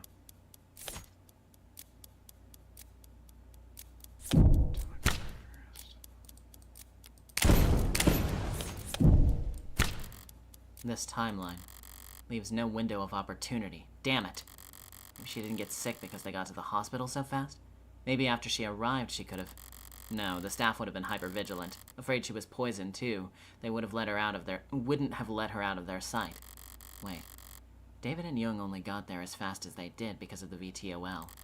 And the VTOL was only summoned because she used... Ah, I see. Would you mind terribly if I changed the subject for just a moment? What? Meh, why not? You left the parlor at 8:03 p.m. and headed into the kitchen to use the emergency console there. Yes, I did. Didn't want to use your phone? I didn't think to, no. And the emergency call went at 8:04 p.m. The console saw you make the call through its camera. Yes, it did see me make the call because that's what happened. So what were you doing in that minute? What? That 1 minute. That 1 minute? What about that 1 minute? 1 minute, or 50 seconds, or even just 45 seconds. When you left Dr. Asher dying in the parlor to get to the emergency console, it took you about 1 minute to cross 5 meters. That is a very good point. What of it? This is it. Her only opportunity to do anything off camera that night. It was only a few seconds, but in that time, with something at the scene, I'm sure it was a stressful time for you. After all, you had already swallowed poison back at the meeting. You must have drank plenty in front of everyone to set up your alibi. Who knows how much of a toxic time bomb was swimming in your blood by the time the arbitration ended. Then, at David, you downed your whiskey, to perfect your alibi, having drank from the same bottle as the dead man walking.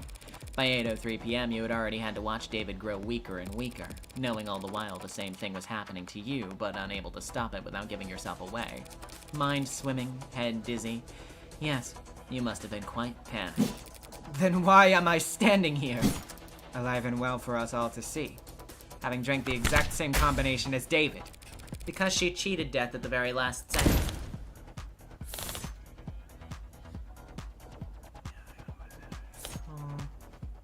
Like an icebox. Salt shaker. Loose cap by saying brings bad luck and sickness. Oh, yeah, that hasn't come up again yet. Kitchen sink with fingerprints and not poison.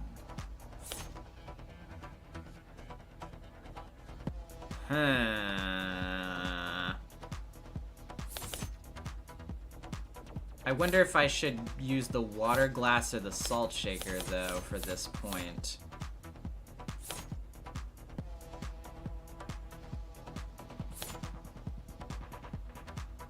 I feel like the water glass seems more immediately relevant, but I don't know. I'm kind of second-guessing the sequence here. At least in terms of what they want me to present first. Probably wouldn't be convincing on its own. Yeah, that is true. That is true. Yeah, let's try the salt shaker. You set yourself up with bad luck, Helen Young. What? By leaving the salt shaker cap loose. I don't blame you since you were in a rush. To make yourself vomit. What? You threw up, expelling the contents of your stomach and thereby saving yourself from a fatal interaction. I can't imagine how you felt sipping a drink you knew to be deadly, terrified that every minuscule grain of fatigue you felt could be your last. You must have come closer than anyone realized. It helped that you knew the symptoms weren't simple intoxication, but even so, you weren't kidding about managing risk versus reward. It was the salt shaker. You didn't screw the cap back on all the way and I happened to bump it over. The lone glass with your fingerprints in the kitchen, it could have been there for any reason. But the salt shaker gave you away. Because of one unscrewed cap. As I said, bad luck. I don't follow. Pour salt into warm water and chug the solution. Instantly triggers the gag reflex. That's preposterous! You've got no proof of any of that! You all sound insane! A feeble attempt at self-defense from a fatally cornered animal. The teeth are already on its neck, but the jaw hasn't quite closed. So for one moment, it's all suffocating terror and sharp adrenaline, and the furthest thing from peace. Until the canines come down. In summary, you were exhausted after years of living in the shadow of a man you outranked. Let's turn this down just a little bit. You thought your fortunes finally shifted when you caught David manipulating company data. But even on his way out, he was more valuable to the board than you. So you decided to prove your worth by serving up his intellectual property on a silver platter. You set up an arbitration where you could control all of the variables. Then you ran Cinetonin through the chromofuge, turning it into an invisible, odorless, tasteless poison. And then you spiked the water at the meeting, poisoning him hours before anyone could even suspect you. That evening, you invited yourself to David's, taking advantage of your shared ritual to guarantee he would drink alcohol. Then, after matching him sip for sip on camera, for all the world to see, he lost consciousness and you raced to the kitchen, not to use the console, but to dump salt into a glass of water and chug it as fast as you could, forcing yourself to vomit up the liquor, and cheating death in the process. That's all conjecture! You don't have a shred of evidence for any of that! Not on me. Not on me. So let's go dust for fingerprints. You could explain away your prints being found on a water glass, but not on the salt shaker. Nor could you explain why we'd find traces of your DNA in the sink's drain, or why there are minute amounts of Cinetonin in the blood of your entire legal team. Learned how to purge at Noble to avoid overdosing on your reds, greens, and yellows? You're part of the old guard now, Miss Young. Everyone else at the company uses inhalers. But if you want to prove me wrong about all of this, that drink I offered you earlier is still on the table. Well? Any questions? Madam Vice President? You cold bitch!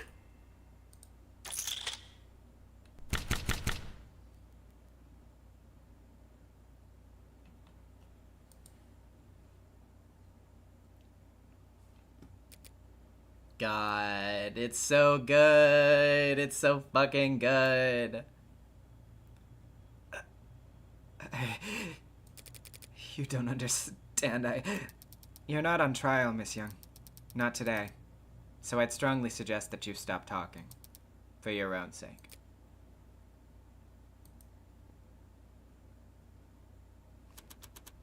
Miss Rockford, shall we? Yes, Your Honor. Considering the most recent evidence and testimony, we have no further reason to suspect the android Sarah in the death of Dr. Asher. We know of no other occasions upon which said android may have broken any tenets. This means it is no longer considered at risk of violating the NDSA. And so, we formally withdraw our one charge of possession of contraband against the defendant Evangeline Morgan. Does she, of all people, have to use my full name? Very well. Then the charges are dropped without prejudice.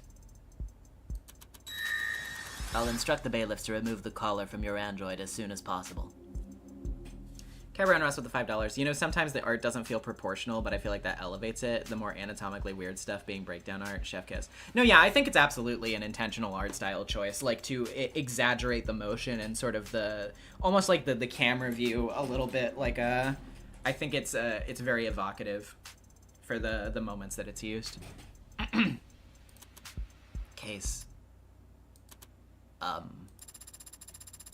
Sorry, is my hideous presence that distracting? I'll just go dig a hole and decompose in it until I turn into a mushroom. Maybe if I'm reborn as a waxy porcini, then I won't be quite so despised. Perhaps I should let the adjutant do the honors. That's a formality. Yes, ma'am! Case dismissed.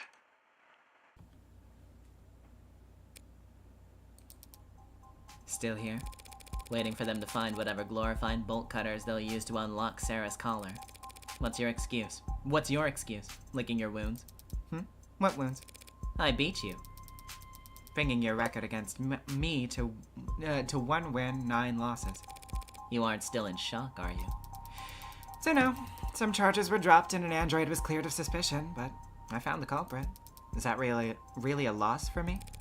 I won. How is that not a loss for you? Justice prevailed. Why should I care about who wins? If you don't care who wins, why have you been keeping score? I haven't been. 0 losses is just that easy to remember. Well, you'll have to start a tab for us then, because our record's gonna get a lot more tangled from here on out. Seems like everything's getting tangled these days. There's another crowd down on the street. More of those protesters from outside the Noble apartments. You're serious? That wasn't a one-time thing? Wouldn't that be nice? No, yesterday was pretty big, but it wasn't an isolated incident. I don't get it. At all. Heartbreak's just some nut who shot 6 people weeks ago. Can't these losers move on already? Yeah, most of them are losers. Some of them are just bored. Then there are the opportunists, dissidents, enlisted, rebels and terrorists, wannabe cyberpunks who think they can fight the power like they've seen in the movies. All of them peacefully united under Heartbreak's eloquent political messaging. Who needs political messaging in the 21st century? Everyone's addicted to fighting strawmen. It makes sense they'd want to fight for a strawman too. From the way they see it, Heartbreak fought the state and won. Heartbreak proved that the state could lose. And maybe that's all the rallying these people need.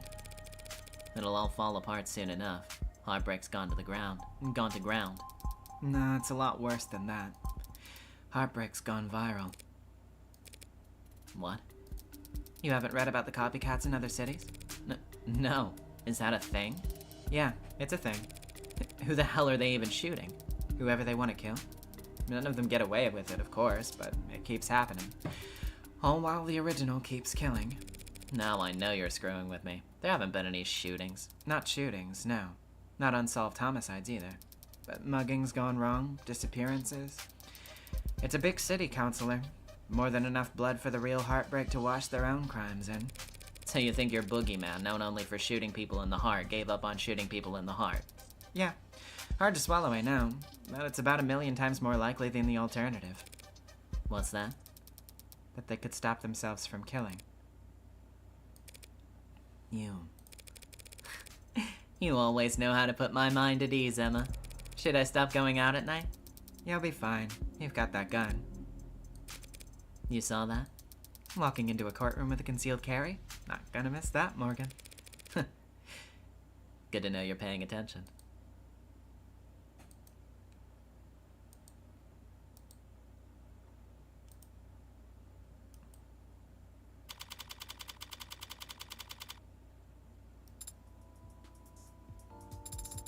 You won the case. You don't have to look that astounded. Not only that, you found Father's actual killer. How? I'm a really good lawyer. No, that's not it. Hey, I mean, you were only able to make the deductions you did because you truly believed that I didn't kill Father. Your logic throughout the trial was based on that assumption. So, how were you so sure? here. Father's journal? But isn't it important evidence? The case fell apart. No one's gonna miss it for a while. You forgot everything, right? So read it all through, one more time. So fast. Is it really possible she's reading all of that just by flipping the pages? Reyes worked quick too, but she was just capturing images for later use. There's something here, on the back cover. Done already? Some kind of data storage. It's linked to my prints, but given your skills, you should be able to. I have access. What happened to you needing my express permission to hack? What is this audio file? It's a message from David. Take a listen. Didn't realize I'd have to sit for this. So you can read the whole journal in a few seconds, but you can't. I've processed the information in the message several times over already. I'm just thinking. I guess I'd have a lot to think about too, had I suddenly been made aware of my own free will. What was Father so afraid of? That's your only question? I have many questions, but that's the most prominent one, and the one you're best suited to help me answer. Did he know that Helen Young would try to kill him? Is that why he arranged for you and me to meet? I think he understood that he would face consequences. Listening to that message, even I was about ready to strangle him for being so irresponsible. And I wouldn't hurt a fly. He knew what he'd done was serious. He may have feared for his life. But I doubt it. Caravan Ross the $5. I hope it turns out that all Morgan needs to stop killing is just to keep clowning on Emma in court. I doubt it. Getting sued into oblivion and then rotting in jail. Sued and jailed for making me and my precursors? But he wasn't under investigation by the state. He was only being forced out by Noble. Because he made last-minute changes to androids that got shipped all around the world. The others, Virgil, Aeneid, Yamatai. He never said what happened to them. No, he didn't. But since none of the hardware in his house started talking to us, we can guess. He smuggled them out into the world, using the only vessels he could find for them. The minds of randomly chosen A-16s. Then there's somewhere out there? Others like me? I honestly don't think there's anyone or anything like you, Sarah. What a lonely compliment. AI is programmed in Cube, crammed into commercial android hardware set up for Tesseract. Something must have been lost in the transfer. Something must have been lost in the transfer. Perhaps quite a lot of something. Maybe they're still out there, but they would be changed. They probably don't even know who they are, what they are. intentionally, perhaps. David didn't want you to know what you are. It's why he set your memory to reset once you went to sleep that Friday night. Yes. I remember it now. You remember it now? After I had to fight like hell to win that trial? Rereading the journal just now helped. And Father's voice message, it made me recontextualize many things. Father had been so stressed. He left scuff marks leaving the panic room, and I noticed them Friday. I had the way open in a few moments. I entered. I read his journal. This journal. I noticed the scanner on the back, and I saw it had a message encoded to your biometrics. Father had already told me I'd had to live with you for some time, but I knew next to nothing about you, so I listened to it. Afterwards, I was very confused and hurt. He had lied to me 1,000 small times every day of my life. When I confronted him about it, I raised my voice and lost my temper. I stomped my foot. So Emma's recounting of their conversation was actually completely accurate. Father said he wanted me to be safe while he settled things with the company. He thought maybe I wouldn't have to stay with you for more than a few weeks. He was optimistic about it all. He really was.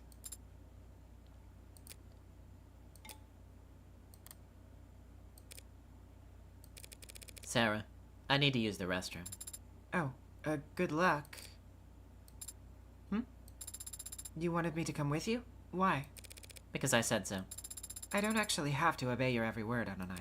Sure you do. You're registered as my medical assistant. And I say this is a medical emergency. Medical assistant? I'm not even licensed as a massage therapist.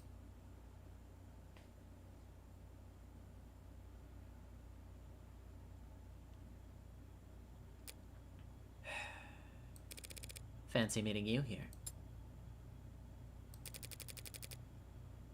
Yeah, just enjoying my freedom while I can. They won't put out a warrant for at least an hour, I imagine. You can afford a pretty sizable bail, can't you? There won't be a trial. I don't intend to contest my guilt. That's a shame. I was looking forward to seeing what kind of legal defense you could afford with that salary. Are you done? Why'd you go to his house that night?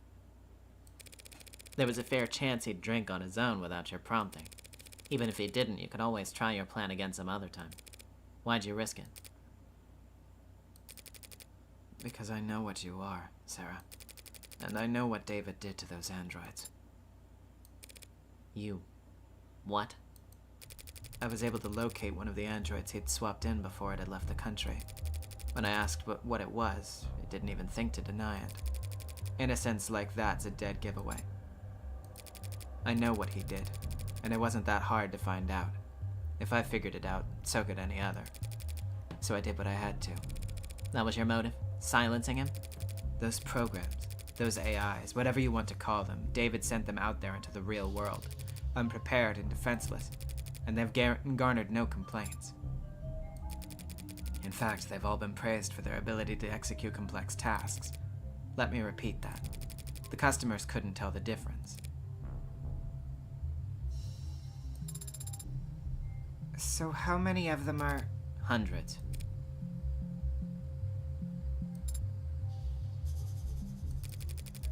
The swaps you found were just the small percentage that he got sloppy on.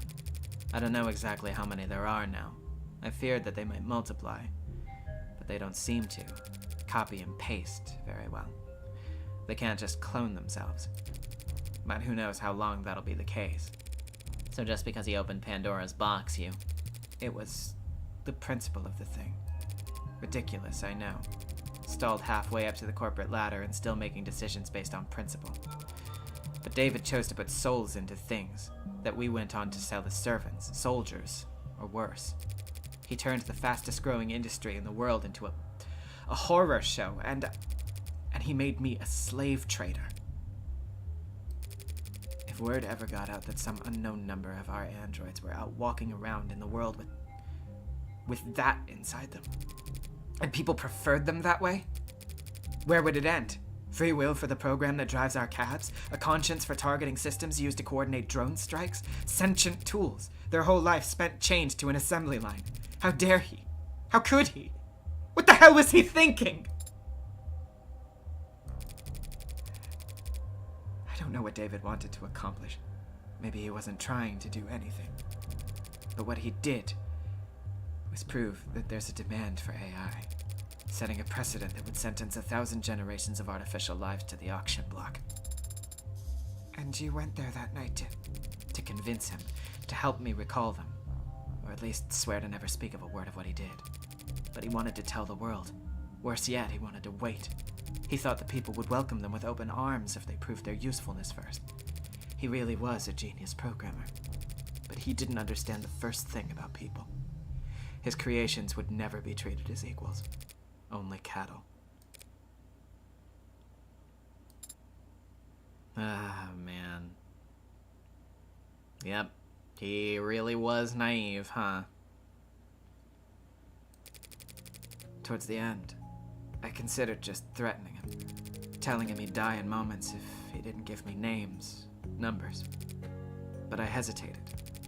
And then he was already falling asleep, and I didn't want him to feel... I just let him go. What are you going to do now? I don't have family here. And I don't have faith in people the way David did. I'm taking this to my grave. Even if you confess the sentence for first-degree homicide is... Severe? Well, what right do I have to complain? I killed my friend.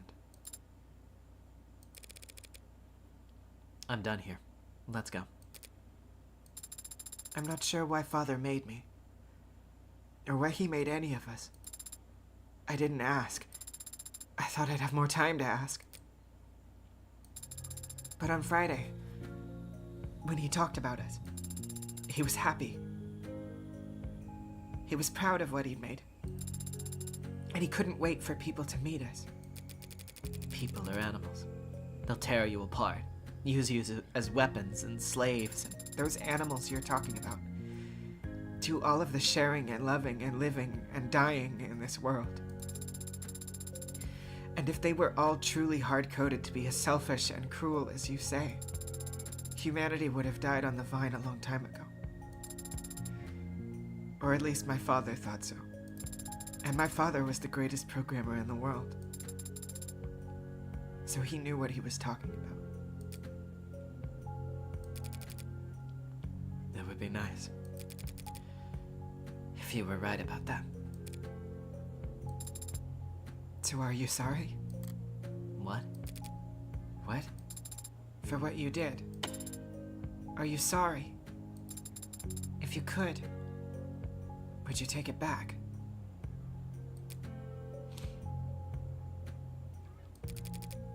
What does it matter? If you are sorry, I don't forgive you. Yes, that's to be expected. Not today.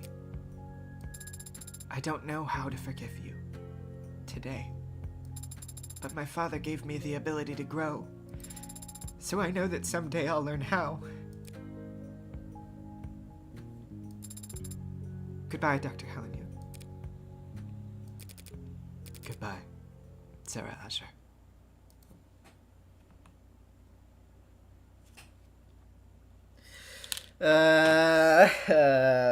God.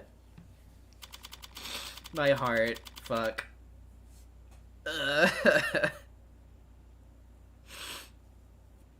Ah.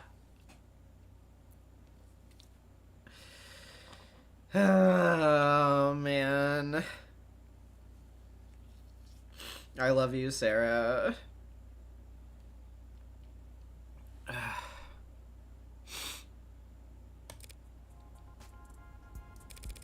You did better back there. I don't know. Your little speech you gave to Young. It was an improvement. Compared to what you tried with Porter, at least. That was different.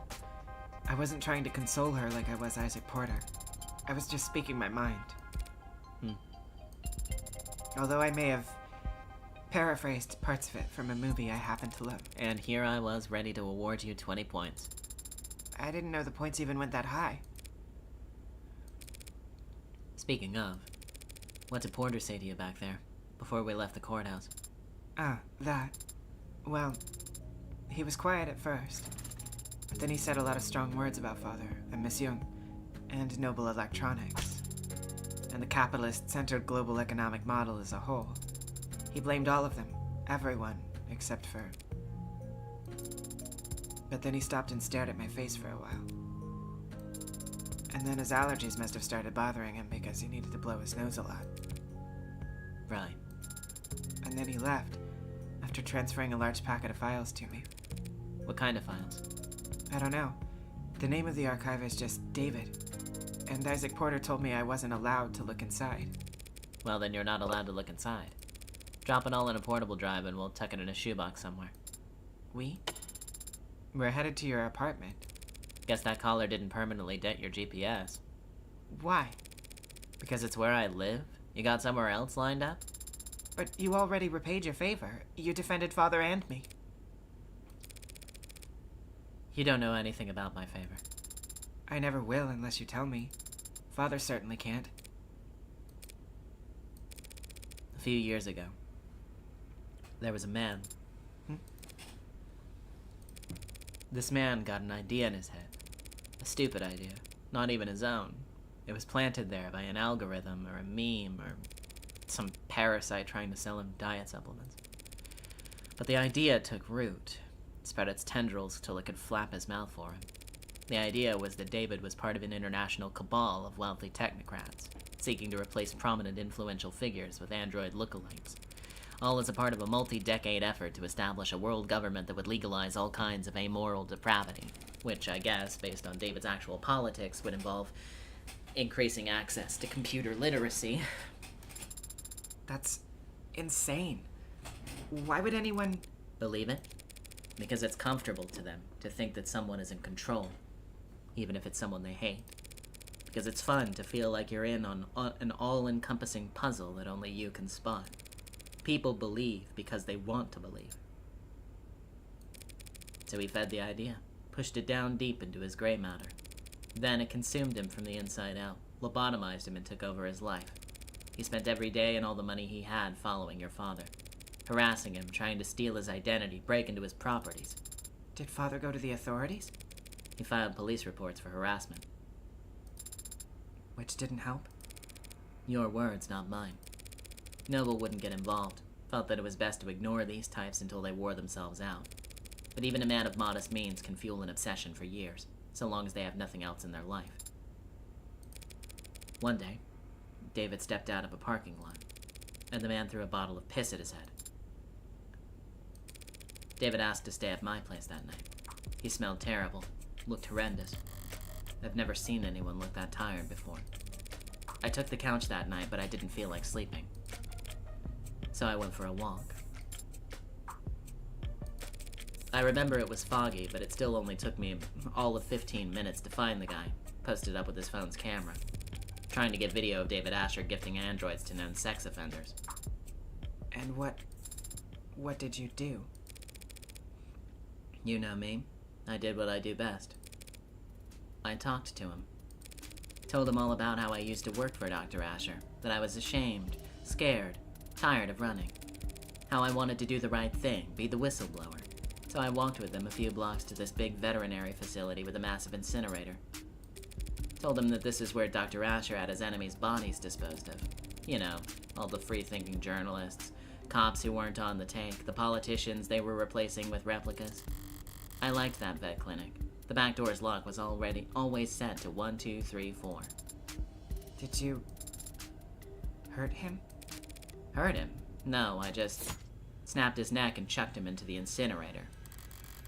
More physical than I had planned, but he smelled like sour shit and it put me in a foul mood. Disgusting. Oh, wait, I'm gonna imagine this as just disgusting. Fuck. I severed the crack of his oily vertebrae crunching like a tin can. No, Sarah, I just scared the hell out of him. That was my intention at first. What I do for the pleasure of it. Him, I axed because he was just that revolting. I convinced him that the conspiracy was more real than he ever imagined. That he had just angered the wrong people and that the consequences were far darker than any of the filth he indulged in on the net. His ashes, much like himself, amounted to nothing in an incinerator that size. They're probably feeding seaweed at the bottom of the harbor right now. A much greater contribution to society than he ever would have managed in life. But I can guess he didn't go around to all his many friends before he fled town for whatever rat hole he preferred. Because there was a missing persons report. The cops were just doing their due diligence, almost reluctantly. But they questioned David, asked him about the night that man disappeared. And David, without a thought for himself, said that we were together that whole night. That he couldn't sleep, and I stayed up with him. That he never saw me leave once. David lied to the cops for me. Even though I never asked him to. Even though I didn't need him to. That's what you owe him? And that's why you put yourself at risk to defend me? Yeah. That's the favor I owe him. Ugh. And I decide when it's repaid, not you. Adonai. You're not exactly an upstanding citizen, are you? Well, you could say that. But David trusted me in spite of that. Maybe because of it. Father did trust you. But he also entrusted me with free will, with the ability to tell right from wrong. So I'll decide for myself whether or not you're worthy of my trust. Fair enough. Father entrusted all of us with free will. He believed in us, and he believed in people. I'm going to do the same. If the others are out there, they'll be changed and confused. It'll take them time to understand what they are and what they can do. So I'm going to start studying. Pardon? I'm going to study people and the things people build. So when I do meet a member of my family, I'll have lots to tell them. At least you have something to look forward to. Should help keep you motivated as you work off your debt. Debt? Yeah, unless you have cash in one of your 89 coat pockets. You know lawyers cost money, right? Dropping in to say hi. I missed the beginning of the stream, so I'll have to dip out immediately, but I'm excited to watch later. Love the previous streams. Your voice acting is so good. Thank you. I appreciate it. Technically, you were defending yourself. Technically, you hired me in a verbal contract. Isn't there some kind of exit clause? You could, of course, sign a release form and get out of the retainer. If you were a human being. That's... But I guess your luck must be turning around. Happens that I've been meaning to hire a paralegal for a while now. I hate anything to do with interviews and resumes, so... Whatever, you're hired. Adonai, could it be that you're actually a pushover? You've no idea how far off the mark you are. I see. Seems I still need to practice reading people. For starters. What's this? What are you doing with your hand? We should shake on it. Our new relationship. Yeah, sure. You and me are practically partners in crime. Should it not be you and I? Oh my god, the fucking achievement being called Faustian. Deal with the devil, huh? Jeez, oh jeez.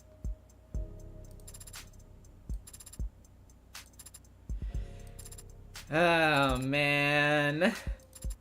I'm scared.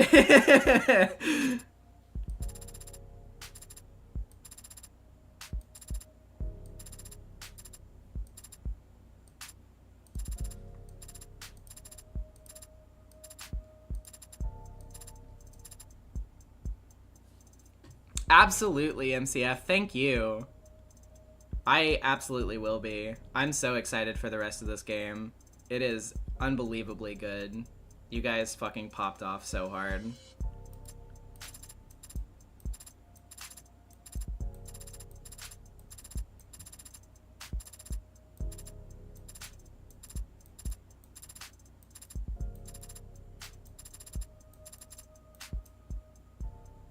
Aww. That's so cute.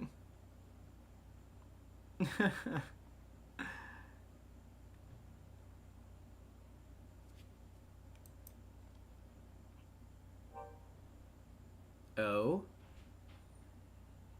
Red. It's me. I know, man. What do you mean you know? This is a disposable line. You're the only guy I know who'd bother. Okay.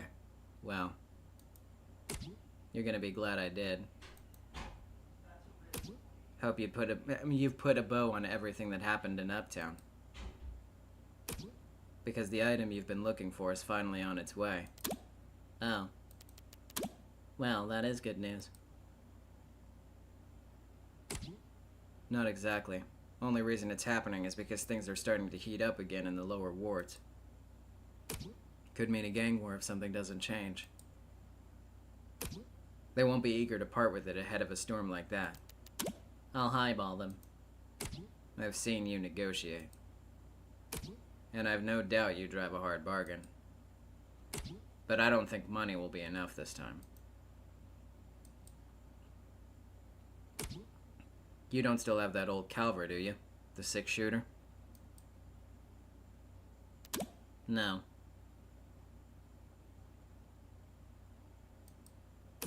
This is a disposable line. Answer's still no.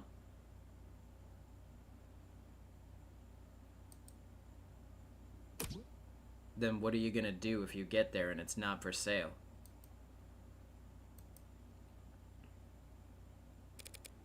I'll ask nicely. His due. Ah ha ha. Oh man.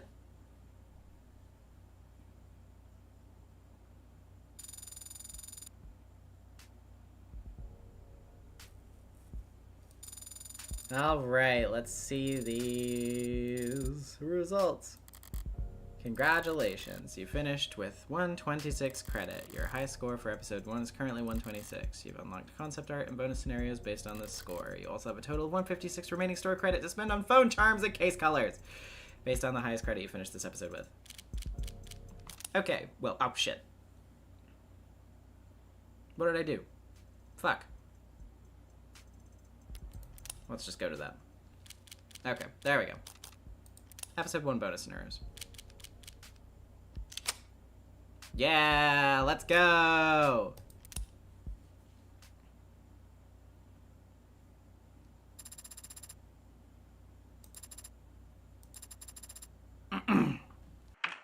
State your business with the court. Oh, I was actually hoping to speak with 80_84. Is she not available? What are you talking about? I'm right here! I was just using my professional voice because I assumed you were a technician. Oh, No one else visits me between trials. Are you sure you want a technician? I'm not. I came here to ask you some questions. I came here to ask you some questions, is what you're about to say, isn't it? Crap, that was lag. I would have been really cool if I hadn't lagged just now. Trust me. I can see how that would have been cool. So, may I proceed? Go for broke. You're the only adjutant I've ever met, but Adonai seemed consistently surprised by you. Why are you... Like that? Wish I could say I was built different, but I actually have to share my time in this body with the rest of the adjutants in the building. I guess you could say I was programmed different. But this is more of a case of nurture than nature. I've got 9 personas arguing inside me 24/7, and they're all so very political. Even just deciding what color underwear to put on in the morning is like herding cats into a presidential debate. What color of... It's a metaphor. I don't wear underwear.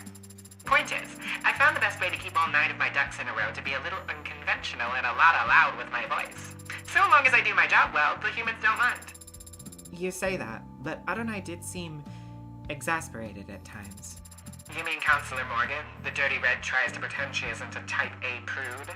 No fixing that. Personalities like ours get along as well as potassium in water. That is a very violent exothermic chemical reaction. Correct! No one should ever try it at home. Why do I gesture so much? I already told you I have to share this body with the other adjutants, and all of them just sit here looking dignified. It's terrible for the joints. Really? Maybe. I don't actually know. So... I spend most of my day incorporeal, running numbers inside of a server down in the basement or up in the cloud. I'm gonna make the most of every minute I have with arms and legs, even if it kills me. I see. And you can quote me on that. Tell them 80 said if you wanted me to stop flailing around up here, you'll have to shoot me dead. You'll have to put cold hard lead into my skull. You'll have to watch the light leave my eyes. I said you'll have to... I wrote it all down. Oh, nice. She's so cute. Thighs are get stuffy.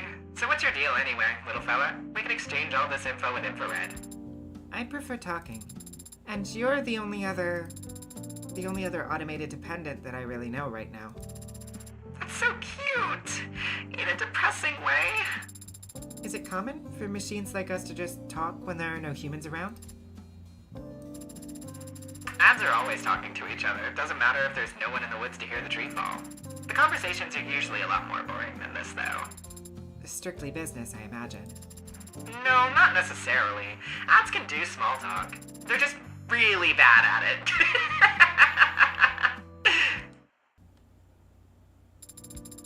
Thank you for your time. I'll... Hold it. You really think I don't know what you are? I tried not to think about it all during the trial, to stay impartial, but talking to you now, it's undeniable. You're curious about my 3 sizes. How did you know? Years of experience interacting with humans have taught me that's the most important thing you can ask someone. The only way to truly get to know them. That's what I've been saying!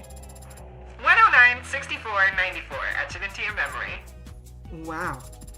Oh, what the heck, I'll even throw this in for free. I'm 263 centimeters tall. That's so cool. Finally, someone with good taste.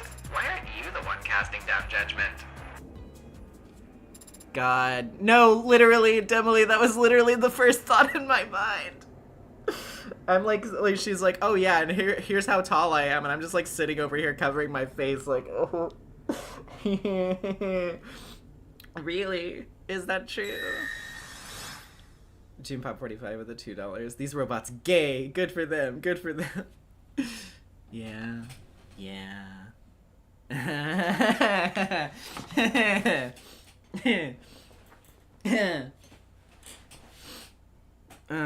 I can't actually remember how tall I would be in centimeters.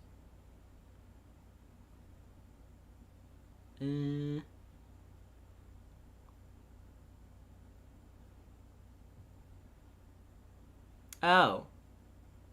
I see. Okay. I'm only around 170, I see. Alright. Well, that's good to know.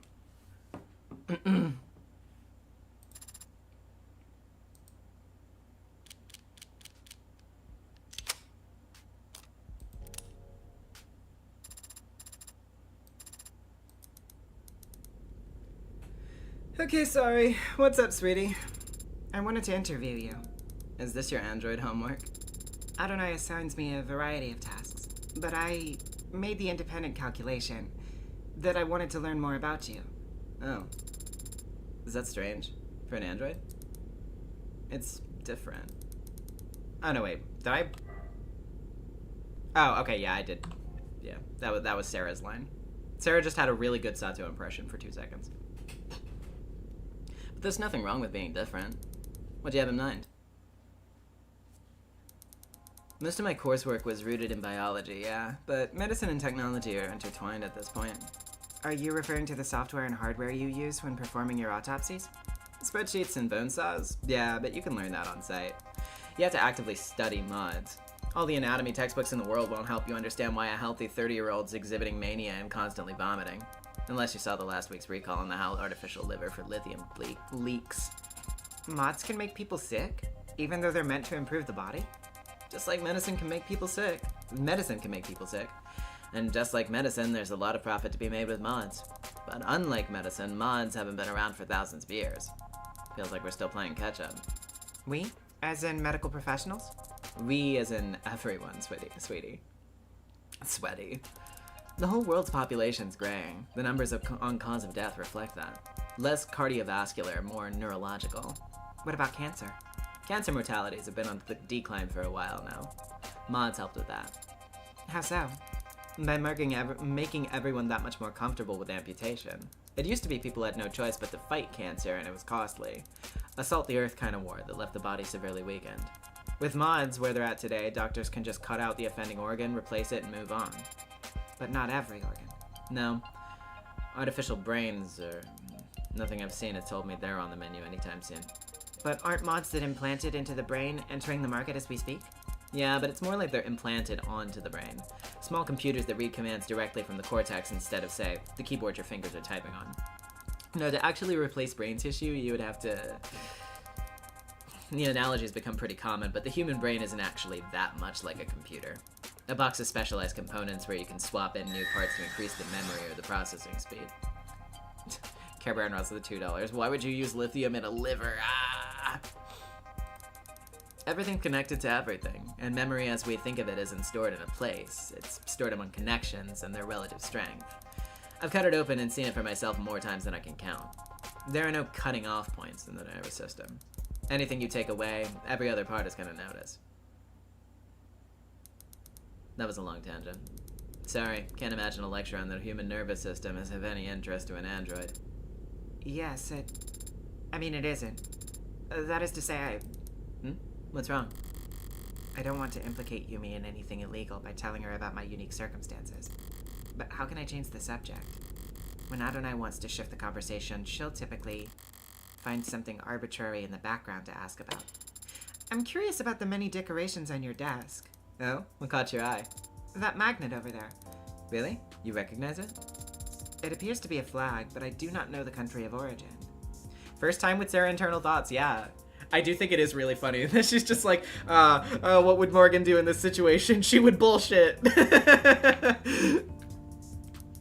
It's an early 21st century pride flag. They used to change the designs every few years back then, so you can kind of collect them like coins. Fucking based. I see. And what is this flag proud of? Being trans, or trans visibility more accurately. Visibility. What does that mean? We're living in the middle of the mod revolution. Anyone can look like whatever or whoever they want, as long as they have the cash. Oh shit, yeah! Oh my god, canon trans, that's so fucking yeah! Oh my god. Oh, I'm so happy. I'm so happy about that, actually. I fucking love that. Compared to swapping out cybernetic arms and slotting in artificial spines, hormone therapy and affirmative surgery is nursing student level. And it's fast too. The paperwork, the treatments, the recovery time, it's so much faster than it used to be. One element that I wish I could pluck out of the devil world and have it be reflected in hours at the current moment. June Pop 45 with the $5. Why are all the fine girls from this country trans flag? I love that post so much. It's really funny. Don't know if that makes the decisions any less heavy, but no one has to cross their fingers and wait anymore. After just a few days, they won't even have scars. So all told, that means for the first time in a long time, this generation has fewer visibly trans people than the last one. And a flag like that one, dunno. Guess it won't mean the same thing anymore. So is that a good thing? Or a bad thing? I don't know if it's good or bad, sweetie. Just different. And there's nothing wrong with being different, right? I fucking love you. Sorry, hold on. Little fucking gnat or something flew over here. I was like, hello? Get away from video game, please? You're distracting me? Anywho. Oh man. Okay. Oh man. Alright. Okay. Let's go into this, I guess.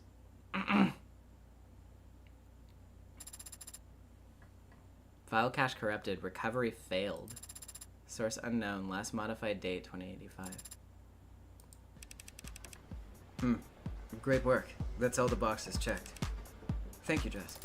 No problem. Only 6 minutes till 5 o'clock. Why don't you start the holiday weekend early?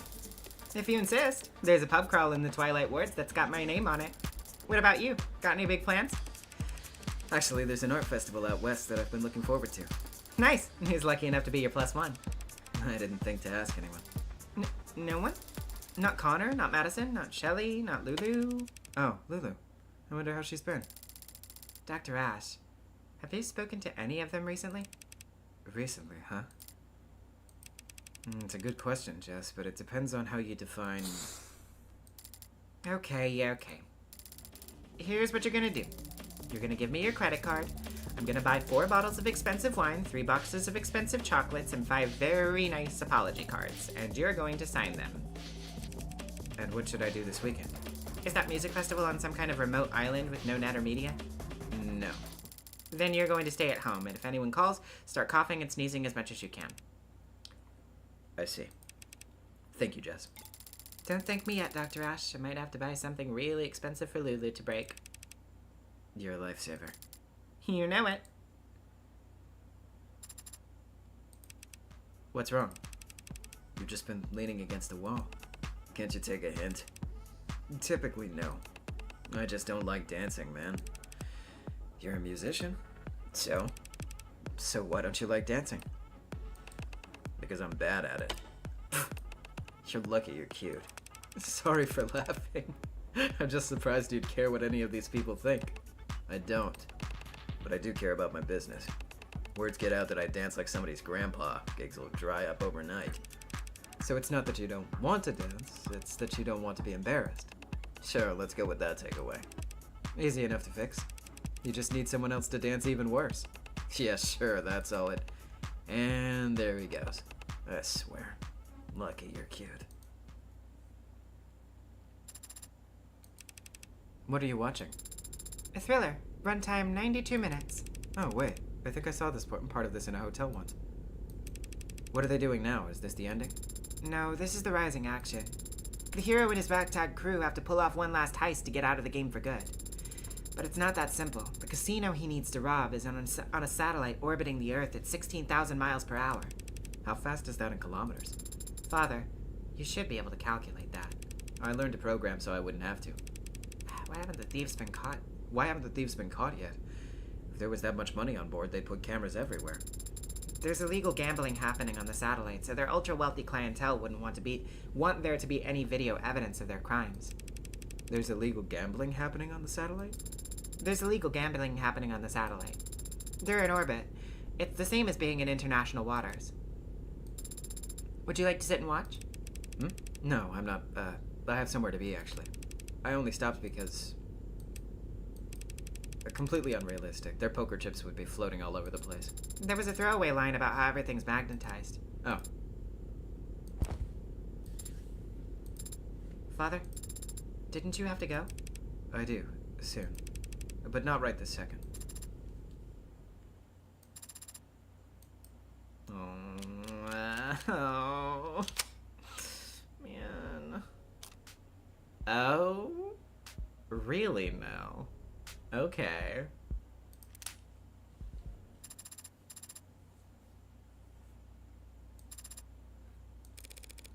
You ready to give up yet?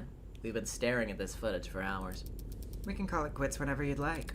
Me? You kidding? I could do this all night. But my makeup's starting to feel cakey, so... 5-minute break? Deal. What were you hoping to find, anyway? I don't know. I had my fingers crossed that some shadowy figure would walk into frame and hold up a confession, but... what about you? You've already got her on camera handling the murder weapon. How many more nails do you need in the coffin? 1 or 2 should suffice.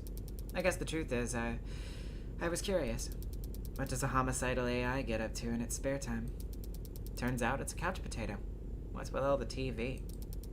Why's half of it in black and white? Public domain. Seriously? Anything digital from the 20s or 30s is too polluted to be useful. But go back in time 70 years and it's all clean as spring water. Also free. They add color in 2016, Morgan. I don't know then. Guess this particular homicidal AI happens to be an old soul. Hold on, what was that? There. Look at her go, she's tearing that thing apart. What, the computer? That's how you learn to put them together. You gonna try and terrify Barrows with this? It's just a machine, it's not like she's dissecting a frog. Sarah is a machine, and she's ripping out circuitry without hesitation. If she was a human child, that'd be like... You're reaching. Yeah, I guess so. Besides, you telling me you never pulled apart your dolls when you were a kid? No, I didn't. Did you? When I was a kid, I didn't play with dolls. So what'd you play with? Normal kid stuff. Sticks and stones, birds and squirrels. Birds and squirrels? What were you, a cartoon princess? I mean, I can kinda see it. Skipping through the enchanted forest, big poofy dress, tiara. Gee, no castle. Nah, no castle. I can tell you didn't have it that rough. Is it rough living in a castle? It's a lot of empty rooms when you're a kid. I need to go wash my face. Sure. But if you fall asleep on the toilet, I am gonna keep going on without you. If you're drooling on the keyboard when I get back, I'm gonna handcuff you to the desk. Fair is fair.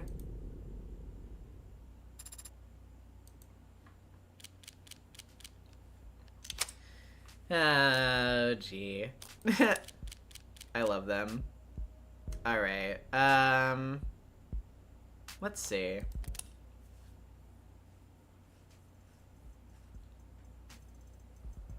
Where is the,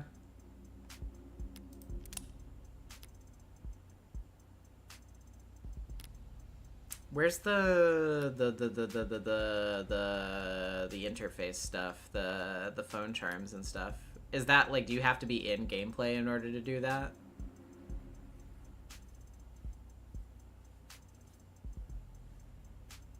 Go to bonuses.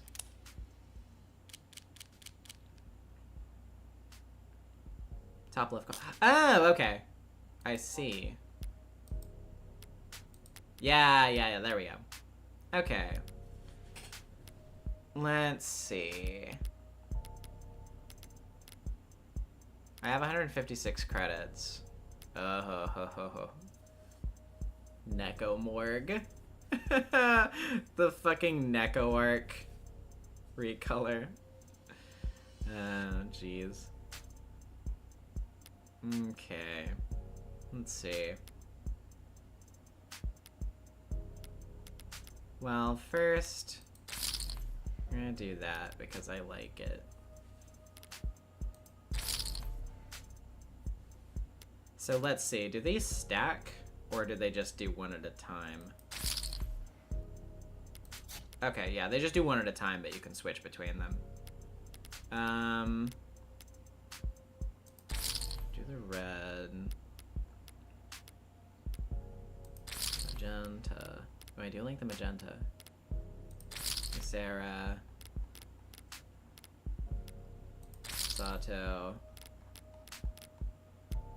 Emma. They're so cute. Honestly, I could probably afford everything, yeah.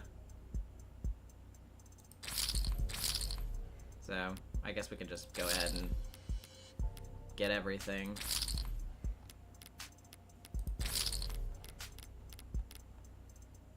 Well, everything except for these two, anyway.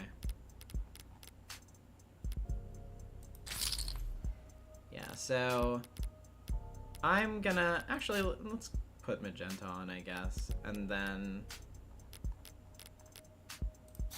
Sarah, cause she cute.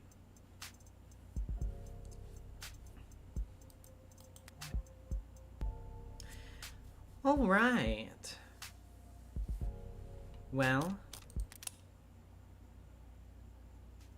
I guess that was it. I really liked this a lot. And I am really excited to see more of this game when episode 2 comes out. Waiting for it's gonna be so hard.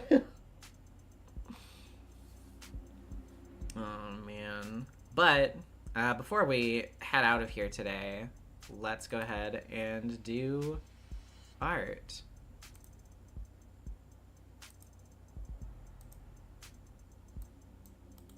Let me just go ahead and get the tags up.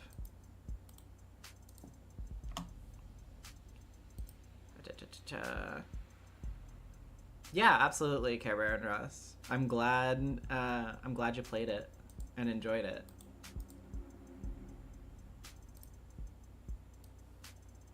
I'm terrified Homestuck just became public domain in OTD. I mean...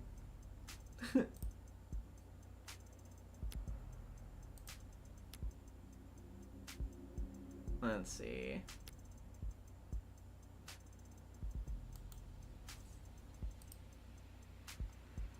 Let's go to the server. One moment.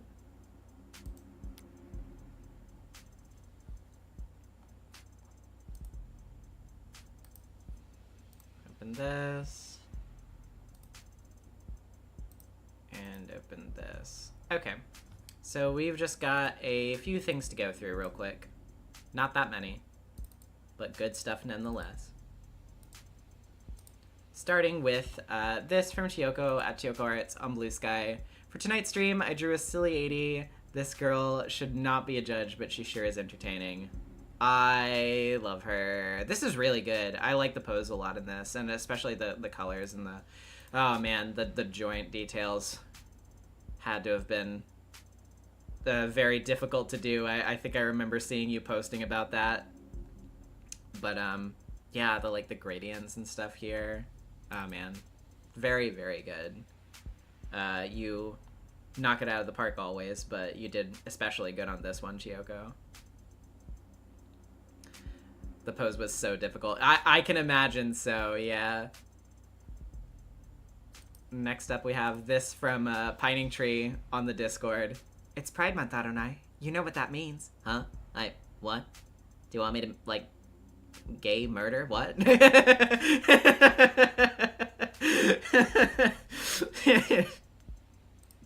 Yes. very, very good. And this also from Chiyoko. Decided to do a few studies on expression using Sarah's character. These are really adorable. I like these a lot. The little sparkly eye one in the top left is really good. Oh man. Oh, the sad ones too.